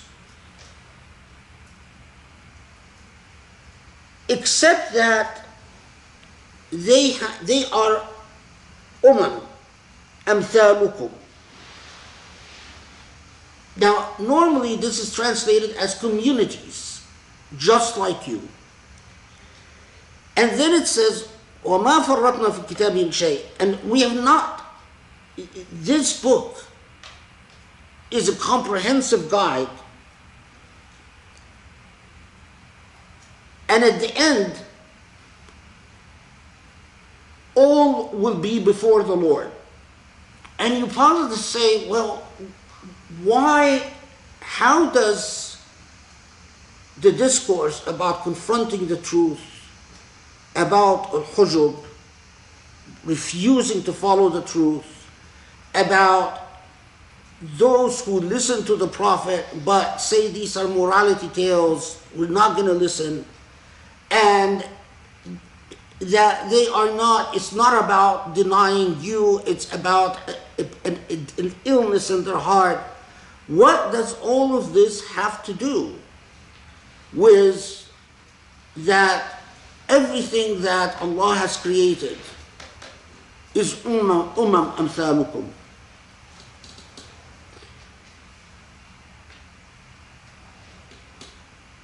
Until you realize, you research amthalukum.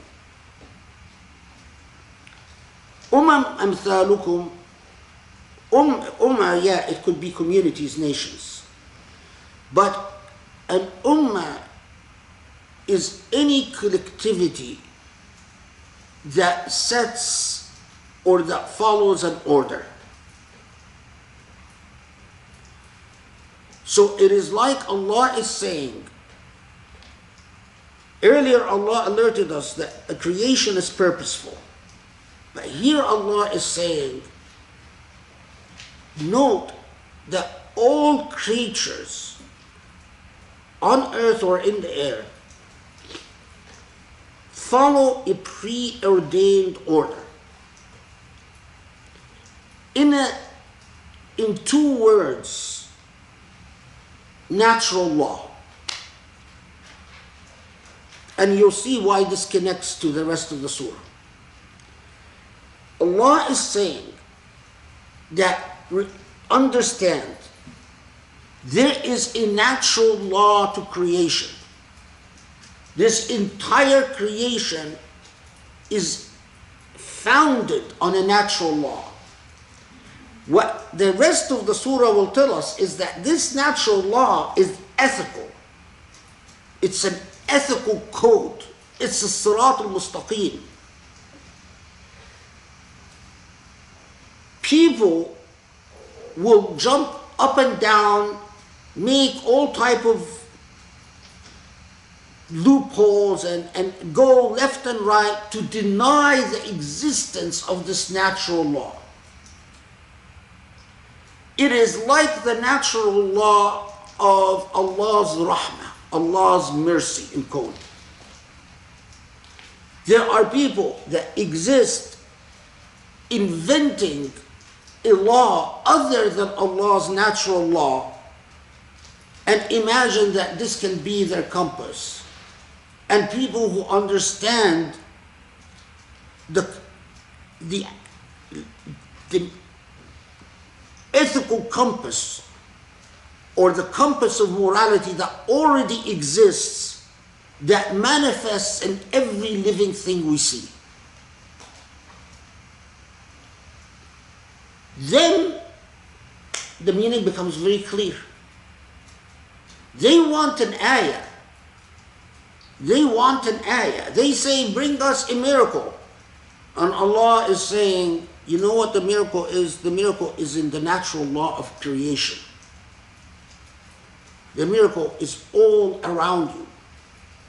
The miracle is the fact that I created you and gave you a choice, and as we will see, but I anchored this choice in an ethical code. And in fact, I'm going to do something very unusual.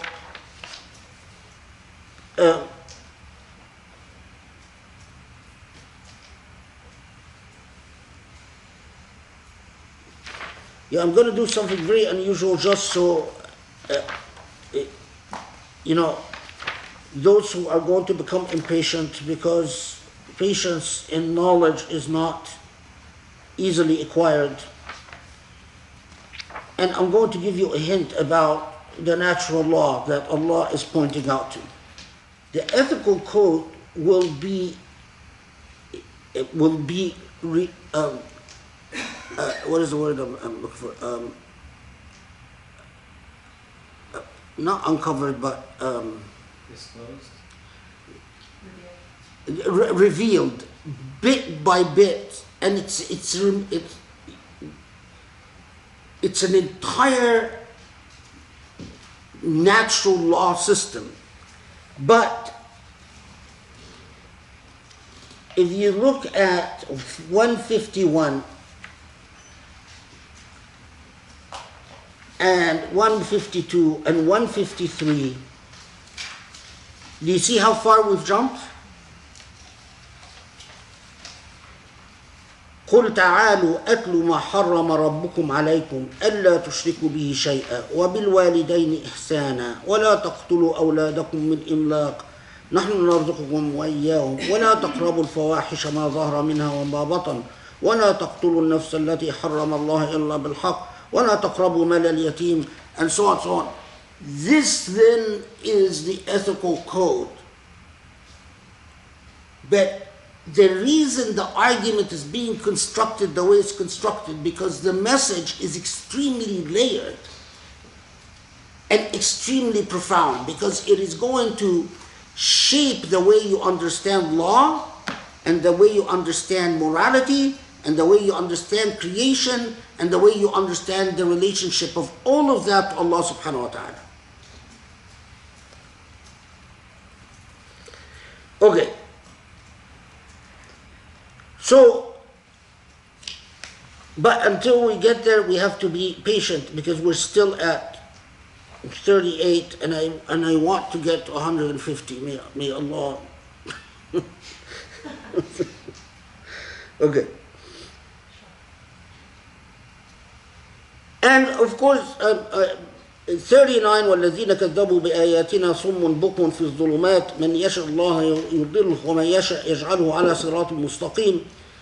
So this consistent theme throughout the Quran, that deviation from Allah's Surat, from Allah's, and as we said last time, the Surat is an ethical course. It's a commitment to an ethical course. Those who abandon that quest to remain on the ethical course drift into darkness. And we'll see the result of this darkness later on in Surah Al-An'am. Okay.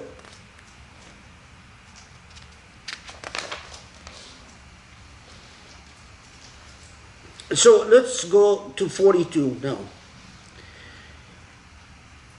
So وَلَقَدْ أَرْسَلْنَا إِلَى أُمَمٍ مِّن قَبْلِكَ فَأَخَذْنَاهُمْ بِالْبَأْسَاءِ وَالضَّرَّاءِ لَعَلَّهُمْ يَتَضَرَّعُونَ فلولا إذ جاءهم بأسنا تضرعوا ولكن قست قلوبهم وزين لهم الشيطان ما كانوا يعملون فلما نسوا ما ذكروا به فتحنا عليهم أبواب كل شيء حتى إذا فرحوا بما أوتوا أخذناهم بغتة فإذا هم مبلسون فقطع دابر القوم الذين ظلموا والحمد لله رب العالمين. Now, these ayat, these are the ones I read are just from 42 to 45. Allah, we've been exposed in Hud, Yunus, and Yusuf layers of what happens when nations deviate from that ethical compass that we keep referencing. But here, Allah adds another element and says that it is not simply a matter of there are that have prophets, and the prophets try very hard to bring them to guidance. They deny the prophets and they're destroyed. But how about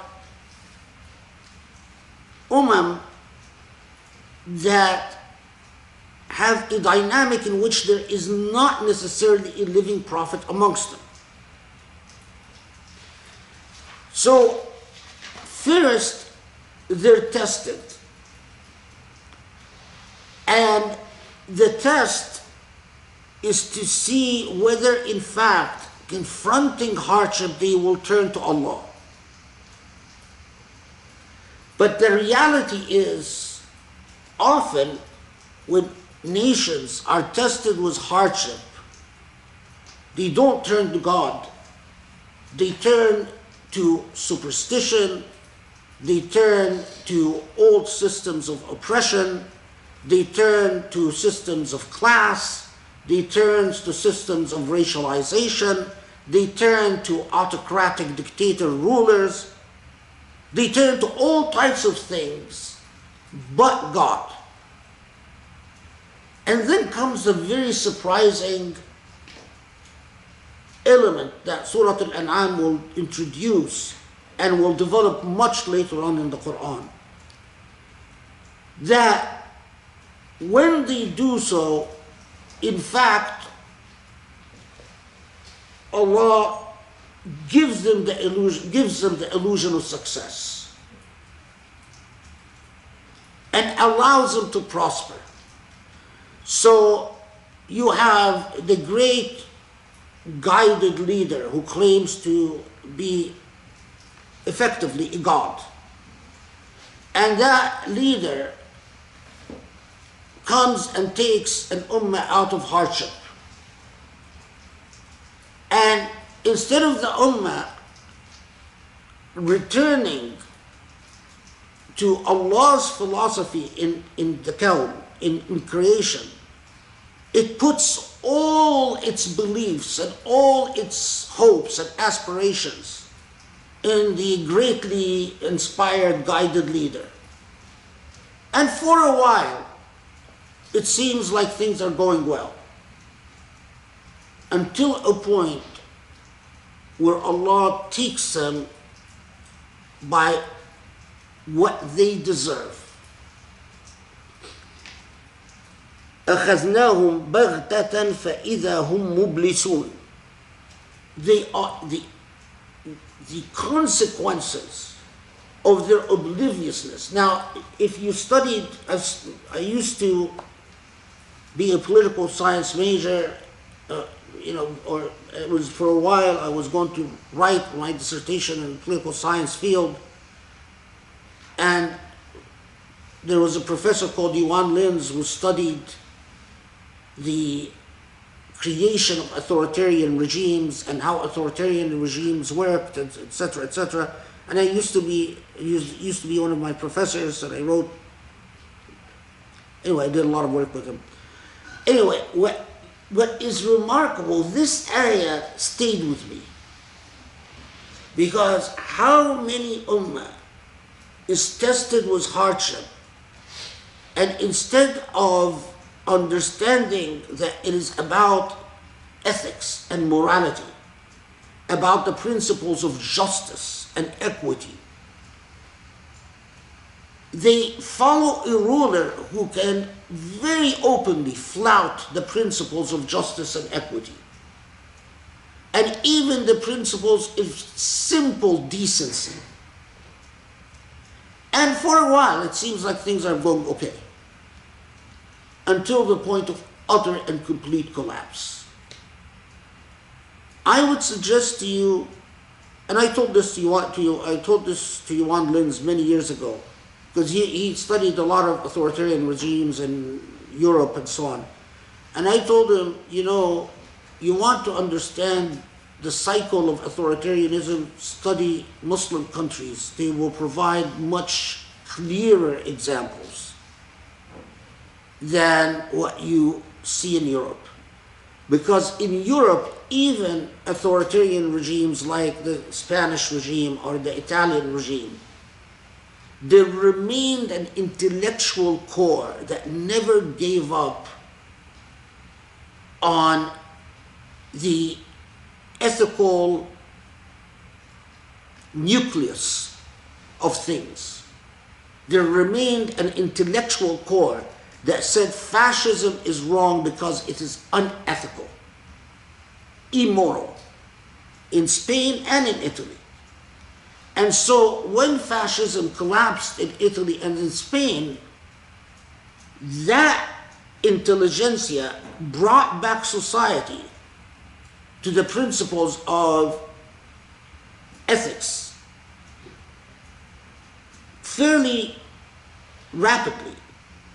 But authoritarianism in a lot of Muslim countries,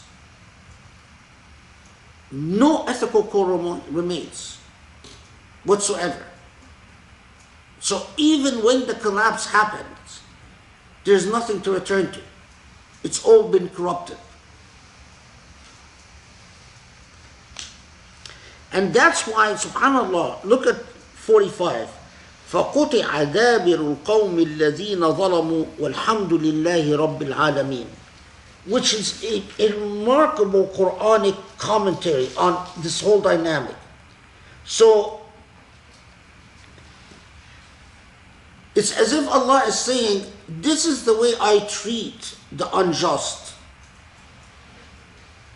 And when you study the collapse of the unjust, what should be your reaction is Alhamdulillah Rabbil Alameen. But it is harsh because, take a country like Egypt, which put its 48 It's an entire collapse. They put all their dreams on an autocrat, a despot, without any ethical core. Nasser, what's his name? No, Egypt, not Turkey. Oh, Abdel Nasser. The collapse comes completely in 67, when Israel destroys the entire Egyptian army in 6 days. Then, when Allah says, فَقُطِعَ دَابِرُ الَّذِينَ ظَلَمُوا فِالْحَمْدُ لِلَّهِ رَبِّ الْعَالَمِينَ, so many people suffered because of their implicit immorality, because they supported something immoral.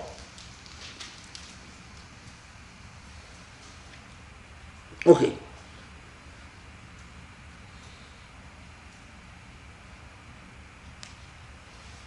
'46, 47, I'm not going to say. You know, I always feel guilty because every ayah in the Quran is very important. But I have to, you know, if I don't have something new to say, I move on.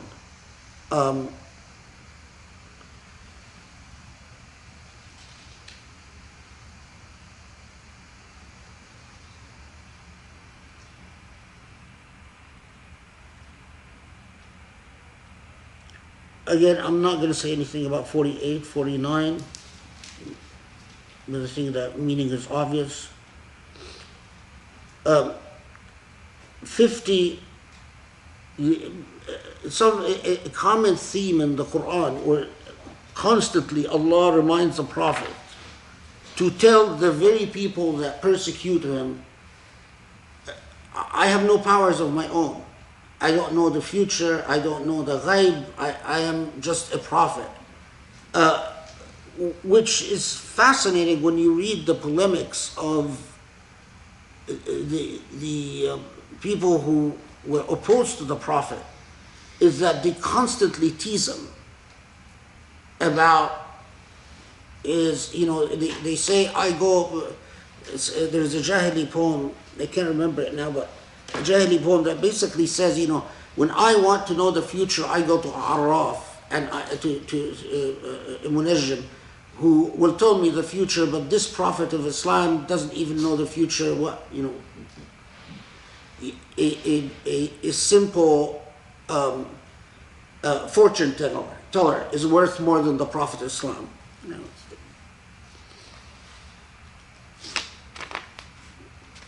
Okay. Then, now from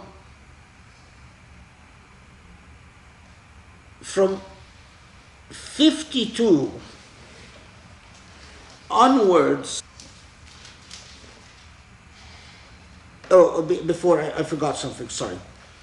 Go back to 47.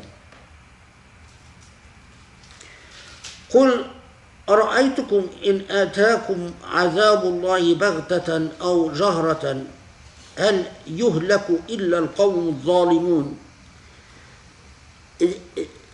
47, which it's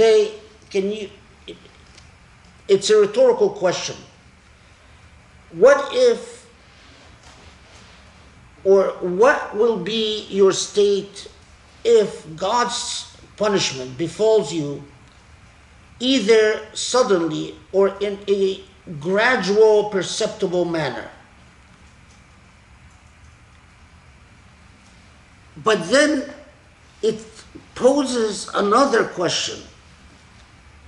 But then will any but evil doing, or al-qawm al-fasiqun, those who are al-qawm al-zalimun, those who are unjust or evil folk, ever be destroyed?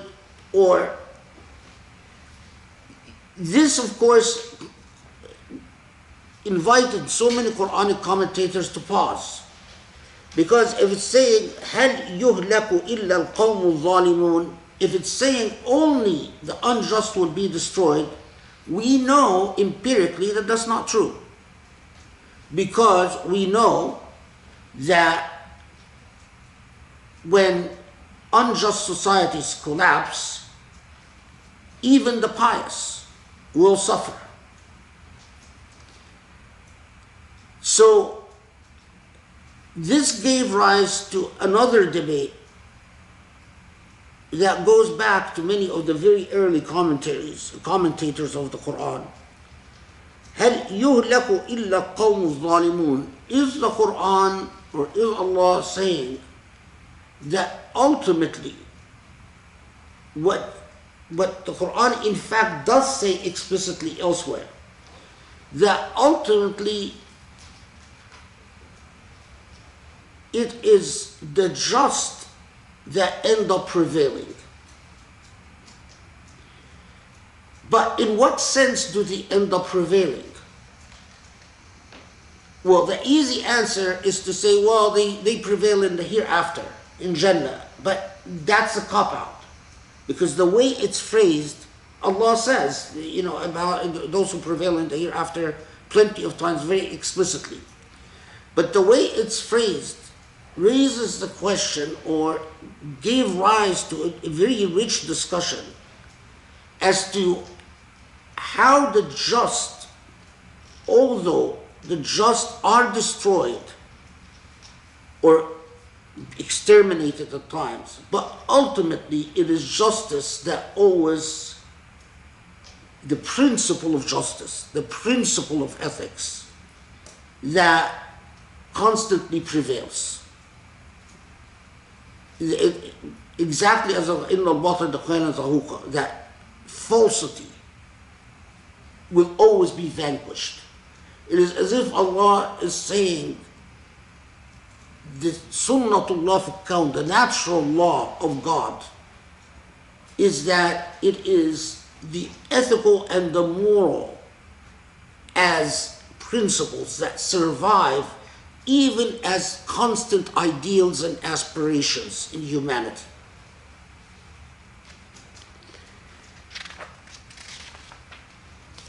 It's a very rich discussion. I wish I could spend more time on it because there are a lot of scholars who have said very interesting things about it, but okay. Now, we start in 52 where Allah starts in fact revealing the moral code that we're talking about. On ayah 52. And it starts with something that we've encountered before. وَلَا تَطْرُدُ الَّذِينَ يَدْعُونَ رَبَّهُمْ بِالْغَدَاوَةِ وَالْعَشِيِّ يُرِيدُونَ وَجْهَهُ ما عليك من حسابهم من شيء وما من حسابك عليهم من شيء فتطردهم فتكون من الظالمين وكذلك فتنا بعضهم ببعض ليقولوا أهؤلاء من الله عليهم من بيننا أليس الله بأعلم بالشاكرين. So it starts out by affirming something we've encountered before. We know that the Meccans, the Meccan elite, would often tell the Prophet, maybe we would be willing to talk to you if you weren't surrounded by the rabble of society. If you weren't surrounded by slaves and poor people, maybe we can talk to you. We can talk to you as elite speaking to elite, but we can't talk to you as elite speaking to commoners. So distance the commoners and we can speak. And again comes the Quranic emphasis, which we encountered before, that the Prophet under no circumstances is allowed to do that. Certain things cannot be compromised. And what is built on an ethical compromise cannot be ethical. So, but here we get is further subtlety that comes from the various reports related about this particular ayah. That there are people who are not Muslim. The tradition says Ahnaf, but when the tradition says Ahnaf, we're not quite sure what they are. Meaning that those who were called Ahnaf ranged from, other than the fact that they were monotheists, but they had not yet converted to Islam, and what was known about them is that they worshipped Allah consistently and piously, but in their own way.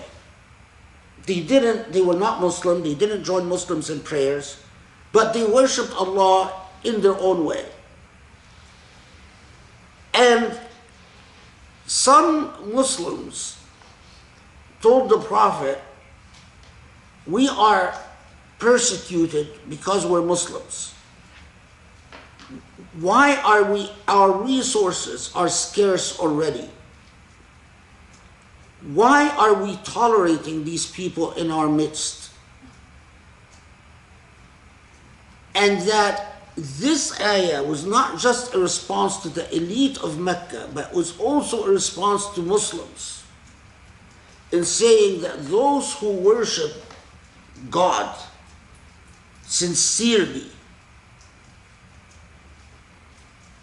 notice here, ما عليك من حسابهم من شيء. It is not up to you to hold them to account. Their accountability is not, when we're talking about the Muslims who are poor, it wouldn't say ما عليك من حسابهم من شيء, because they're one of you. The Prophet is not interested in holding them to account. But it is not up to you to hold these people who are not Muslim but committed to Allah to account. فَتَطْرُدُهُمْ فَتَكُونَ مِنَ الظَّالِمِينَ.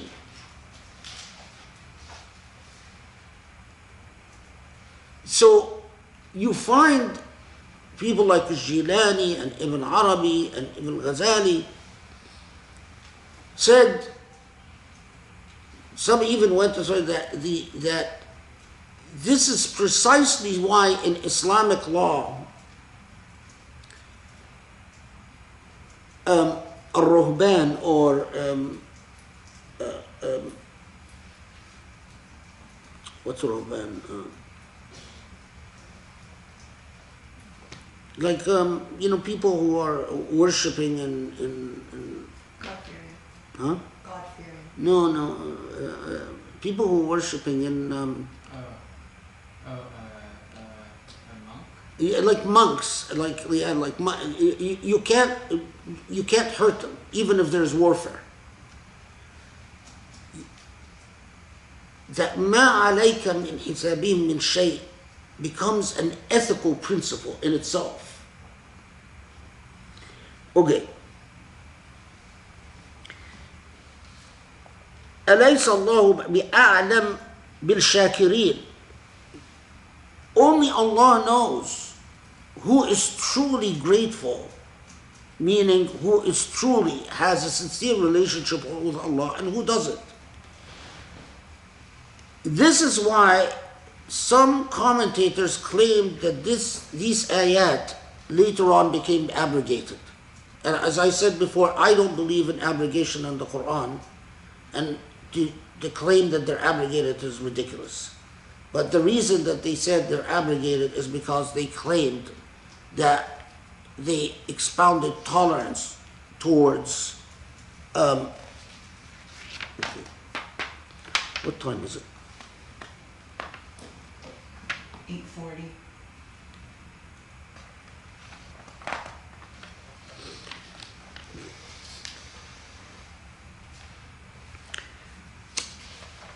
Okay. وإذا جاءوك الذين يؤمنون بآياتنا فقل سلام عليكم كتب ربكم على نفسه الرحمة أنه من عمل منكم سوءا بجهالة ثم تاب من بعده وأصلح فإنه غفور رحيم. So now, as we said, we're starting to reveal this ethical, natural law. So, as to the believers, the foundational principle between you is something that we say all the time but rarely mean or even understand. Salamun alaykum. The relationship that defines our interactions must be founded on everything that would induce, instead of anxiety towards each other, tranquility and safety towards each other. One of the saddest things is that when you find Muslims use salam alaikum and then produce anxiety in each other right after saying it. That the social obligation that you owe your fellow human being is to think about the ways that you can communicate safety to that fellow human being, not insecurity and threat. That's the essence of the ethical code of Salamun Alaykum. Interestingly, people like Rousseau, who plagiarized this from Islam later on and made it into the theory of social contract, he says the first obligation in the social contract is to render safe. That there's a make-believe social contract in which we all come out of state of nature. And Rousseau, remember that Rousseau had studied the Islamic tradition. And we all come out of state of nature and we agree to communicate to each other safety. Centuries before Rousseau, the Quran told us this. قُلْ سَلَامٌ عَلَيْكُمْ. The obligation is to communicate safety. That is precisely why right after it, Allah reminds you again for the second time in Surah Al-An'am, كَتَبَ رَبُّكُمْ عَلَى نَفْسِهِ الرَّحْمَةِ. That the guiding principle is mercy. So, the social bond between you that supports the paradigm of Salam Alaikum must be mercy. So if you're constructing a society and you'd say, what is our guiding principle in the way we are going to talk about social obligations, the way we are going to talk about social morality, the way we are going to talk about our constitutional foundations. And according to the Quran, mercy. Everything is derived from the principle of mercy. Very different than the principle of competitiveness and equal opportunity.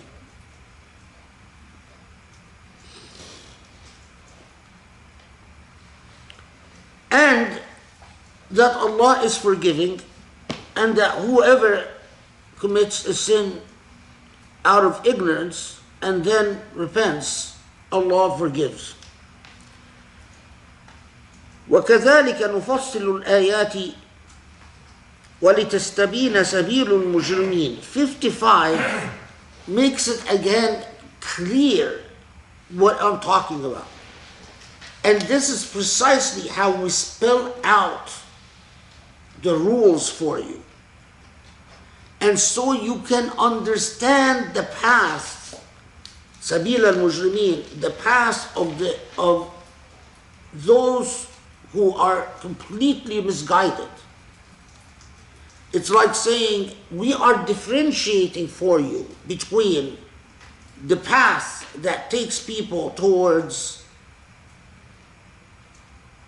all the evil doing that human beings can end up doing, and the path that Allah wants. Okay. And 56,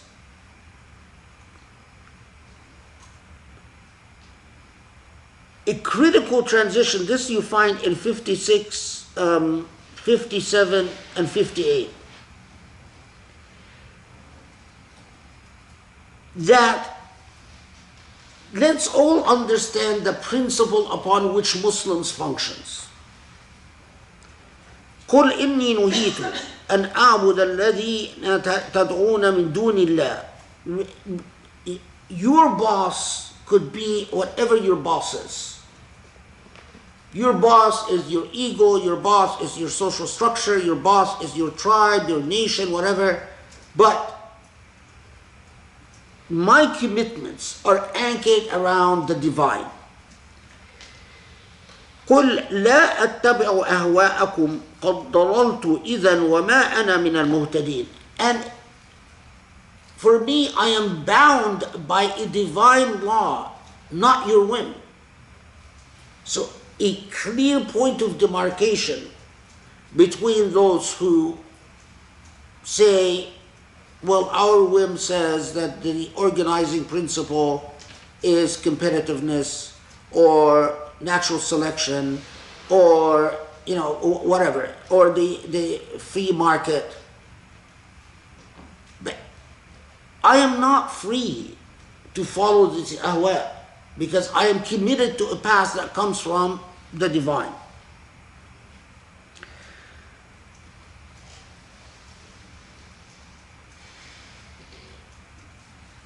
Okay, and make sure it's okay.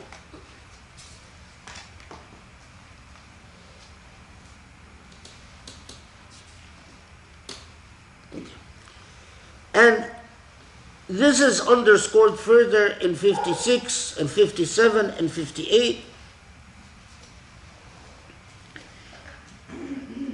And 59, we go back again in Allah reminding you that they're not even وَمَا تَسْقُطُ مِنْ وَرَقَةٍ إِلَّا يَعْلَمُهَا وَلَا حَبَّةٍ فِي ظُلُمَاتِ الْأَرْضِ وَلَا رَطْبٍ وَلَا يَابِسٍ إِلَّا فِي كِتَابٍ مُبِينٍ. That in order to follow this ethical path, you must become thoroughly vested in a purposeful universe. So purposeful that not even a leaf or a seed in the depths of the darkness of the ground exists there or without Allah's knowledge and without it being part of Allah's purpose. So no insect, nothing you see that transpires in your existence is simply accidental or by chance.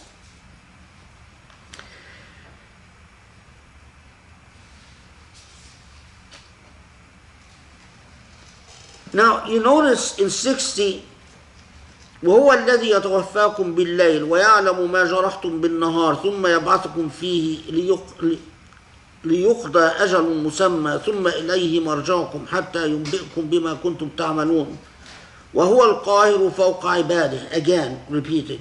ويرسل عليكم حفظة حتى إذا جاء أحدكم الموت توفته رسلنا وهم لا يفرطون ثم ردوا إلى الله مولاهم الحق ألا له الحكم وهو أسرع الحاسبين. So وهو الذي يتوفاكم بالليل. Of course, this we can get this. We'll get into this in another surah about what death at night means or what al-wafa at night means. But what's most the interesting, just underscoring that in the Sufi-esque literature, this is understood entirely metaphorically. That in darkness of the soul, it's as if a death.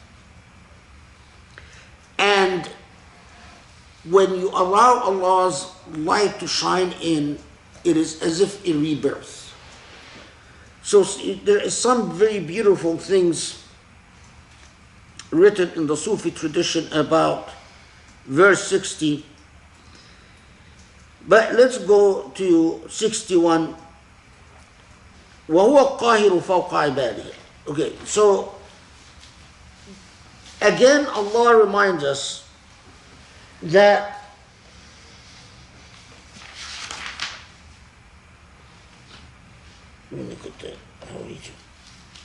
that it is Allah that ultimately controls the affairs and fates of people.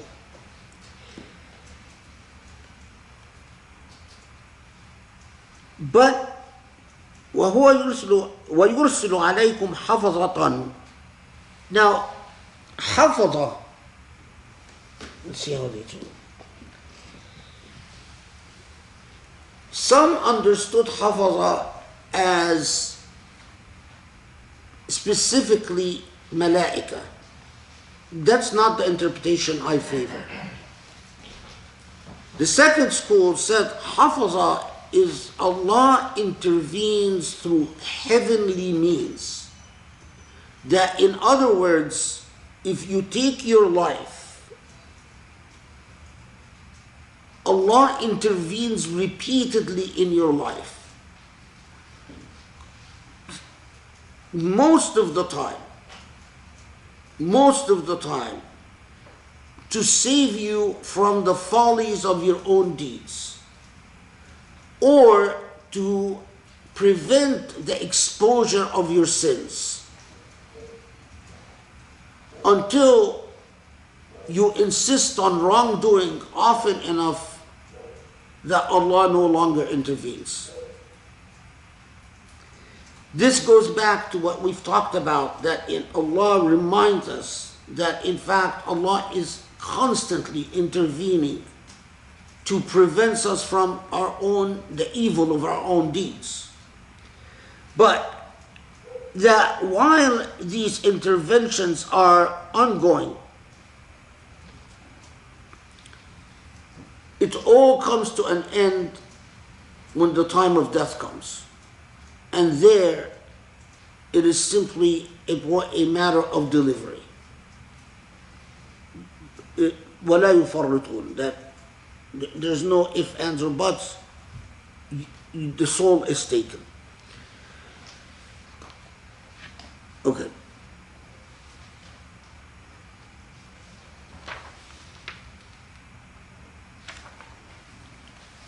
Shall we break for Maghrib? Okay, let's break for Maghrib.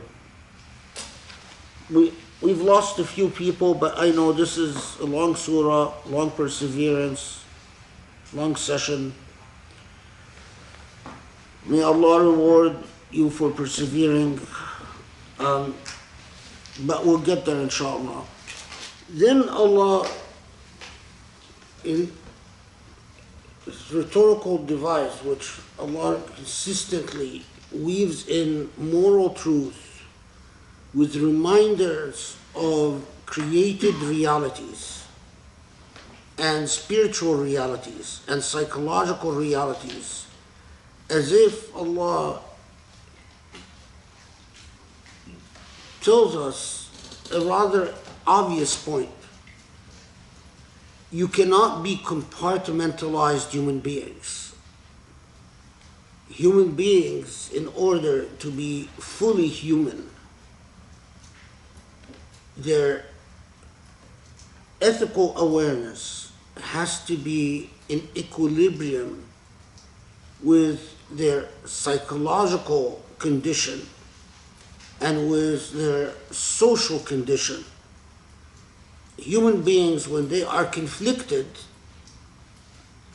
the results are often pathological. And I'll show you in a second how Allah expresses this very same idea to us, but in typical Quranic eloquence. So, 63, قُلْ مَنْ يُنْجِيكُم مِّن ظُلُمَاتِ الْبَرِّ وَالْبَحْرِ تَدْعُونَهُ تَضَرُّعًا وَخُفْيًا لئن أنجانا من هذه لنكونن من الشاكرين قل الله ينجيكم منها ومن كل كرب ثم أنتم تشركون. So Allah takes us back to a psychological reality. The truth of the matter about human beings is that when they despair, they reach to Allah. In the sense, if they are believers, they reach to Allah as the God that they believe in. Or even when they are not believers, they reach to the equivalence of Allah. So often they'll talk about higher power. Or they'll say something like, God, if you exist, please help. Or they'll say, or they'll want to reach out to my guardian angels or some nonsense like that. But the truth of the matter is that in every karb, in every hardship, it is Allah who is with you. But consistently, the psychological pattern with human beings is that right before they go into an operation, Ya Rab, Ya Rab, Ya Rab, the operation ends successfully, quickly. Their devotional state is compromised. If they're looking for a job or need livelihood or whatever the need, it is consistently that same dynamic. So Allah then reminds us, it's like Allah saying, in this compartmentalized state, where you think Allah fits in when I need Allah, but Allah has no place when things are going well. Or Allah fits in when the laws of Allah, or what I claim to be our laws of Allah, serve my ego as a Muslim. We often find this, as we'll see in Surah Al-An'am, because Surah Al-An'am remarkably talks about this, that sometimes the male ego will cite what they claim to be Allah's laws when it is a means of pumping up the male ego at the expense of the other gender, women. These are all compartmentalized souls. They haven't understood the relationship between gratitude, hamd, rahmah, mercy, and a purposeful existence. They haven't understood how all of these lead to an ethical project, an existence anchored in ethics. So their shirk is a constant state. They constantly keep like a pendulum going back and forth. So look how Allah then comments about this.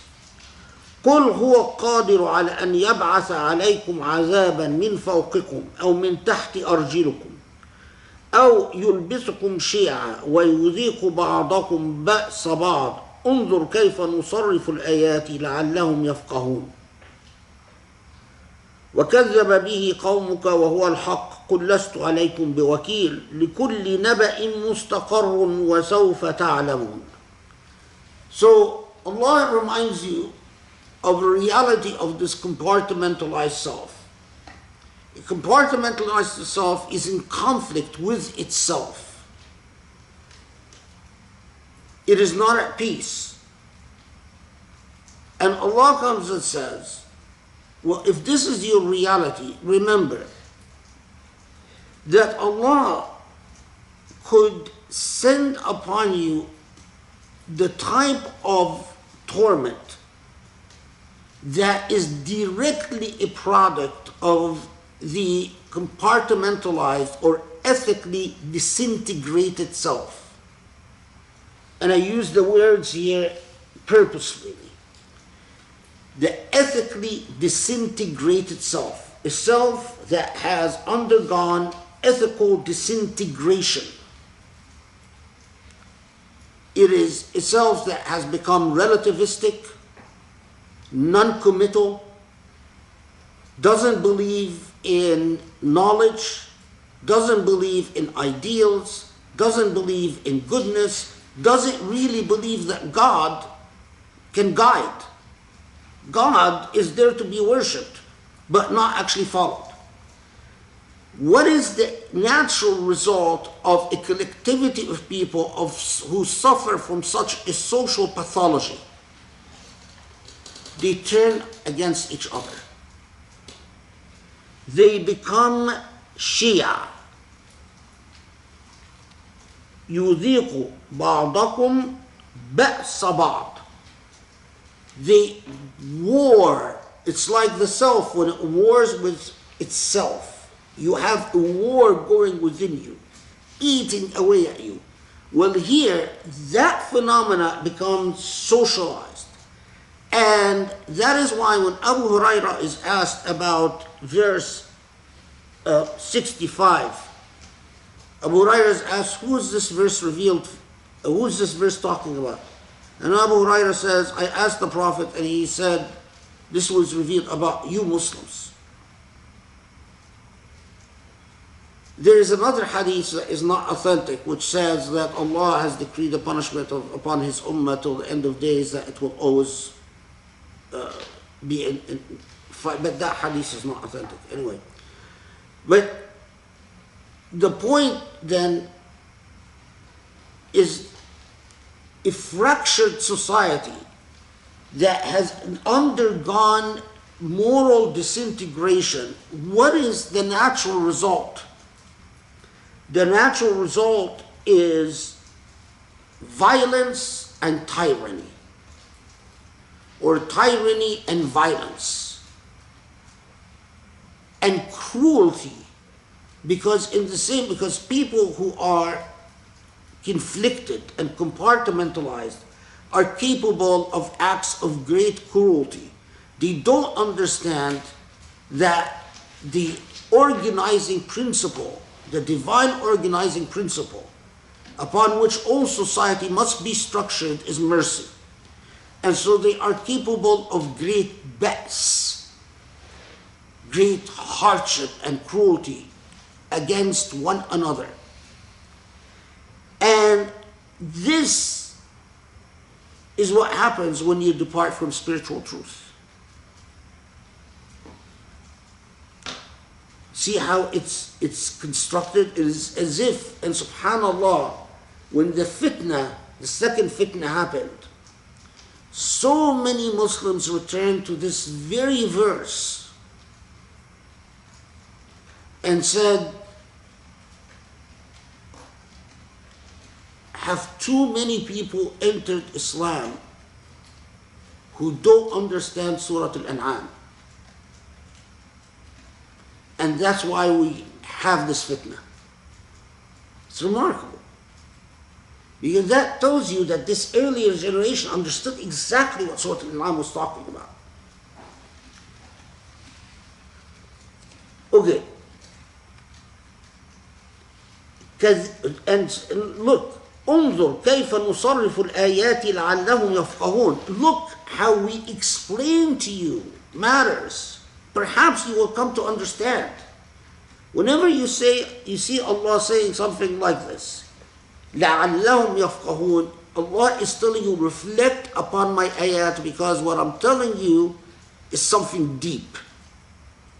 And you might easily miss it if you're not reading deeply.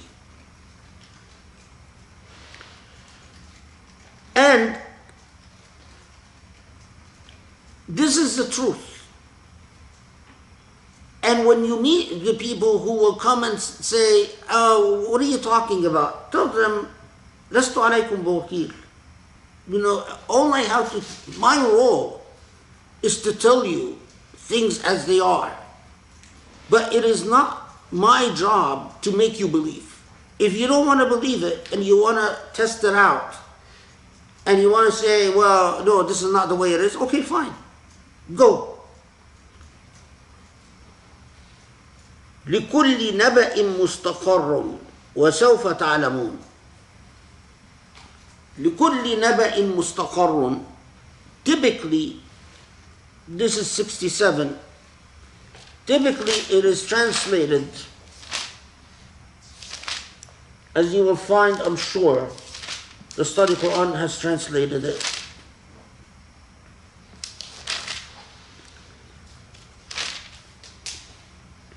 For every tiding there is a fixed setting, and soon you shall know. Okay? But no. لكل نبأ مستقر وسوف تعلمون. It is not for every tiding there is a fixed setting. لكل نبأ مستقر. It's like saying, for every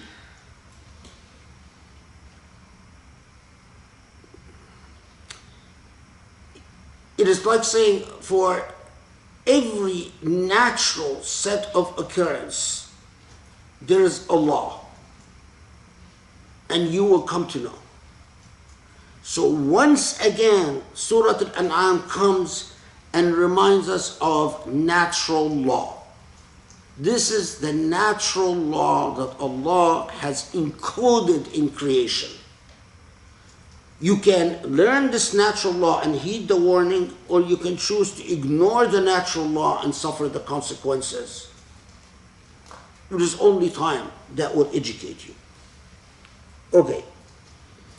So we will stop at 68 inshallah and pick up from another ethical principle about the morality of discourse. Until inshallah, by the time we reach Surah Al-An'am, you realize something. Surah Al-An'am prepared Muslims who were going to undertake the hijrah to Medina with an ethical constitution. That is precisely why the first thing that the Prophet ﷺ did when he arrived in Medina, he drafted the constitution.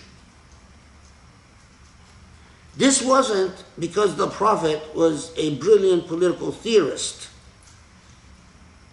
but because he was a student of the Quran. Surah Al-An'am was an ethical constitution delivered to Muslims before they were about to build a state.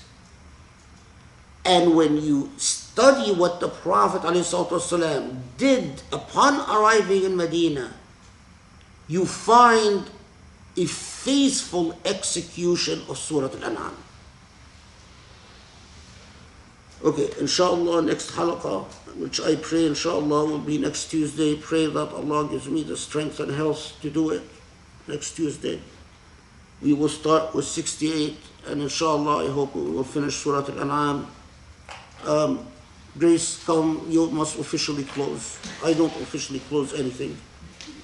Bismillahirrahmanirrahim. Honestly, I really didn't want it to end tonight. It's truly brilliant and amazing. I mean, there's just simply no words. I mean, I think that, you know, I feel like I say this every time, but I feel like it just, you just don't think it can get any more powerful or meaningful or special. And it always does.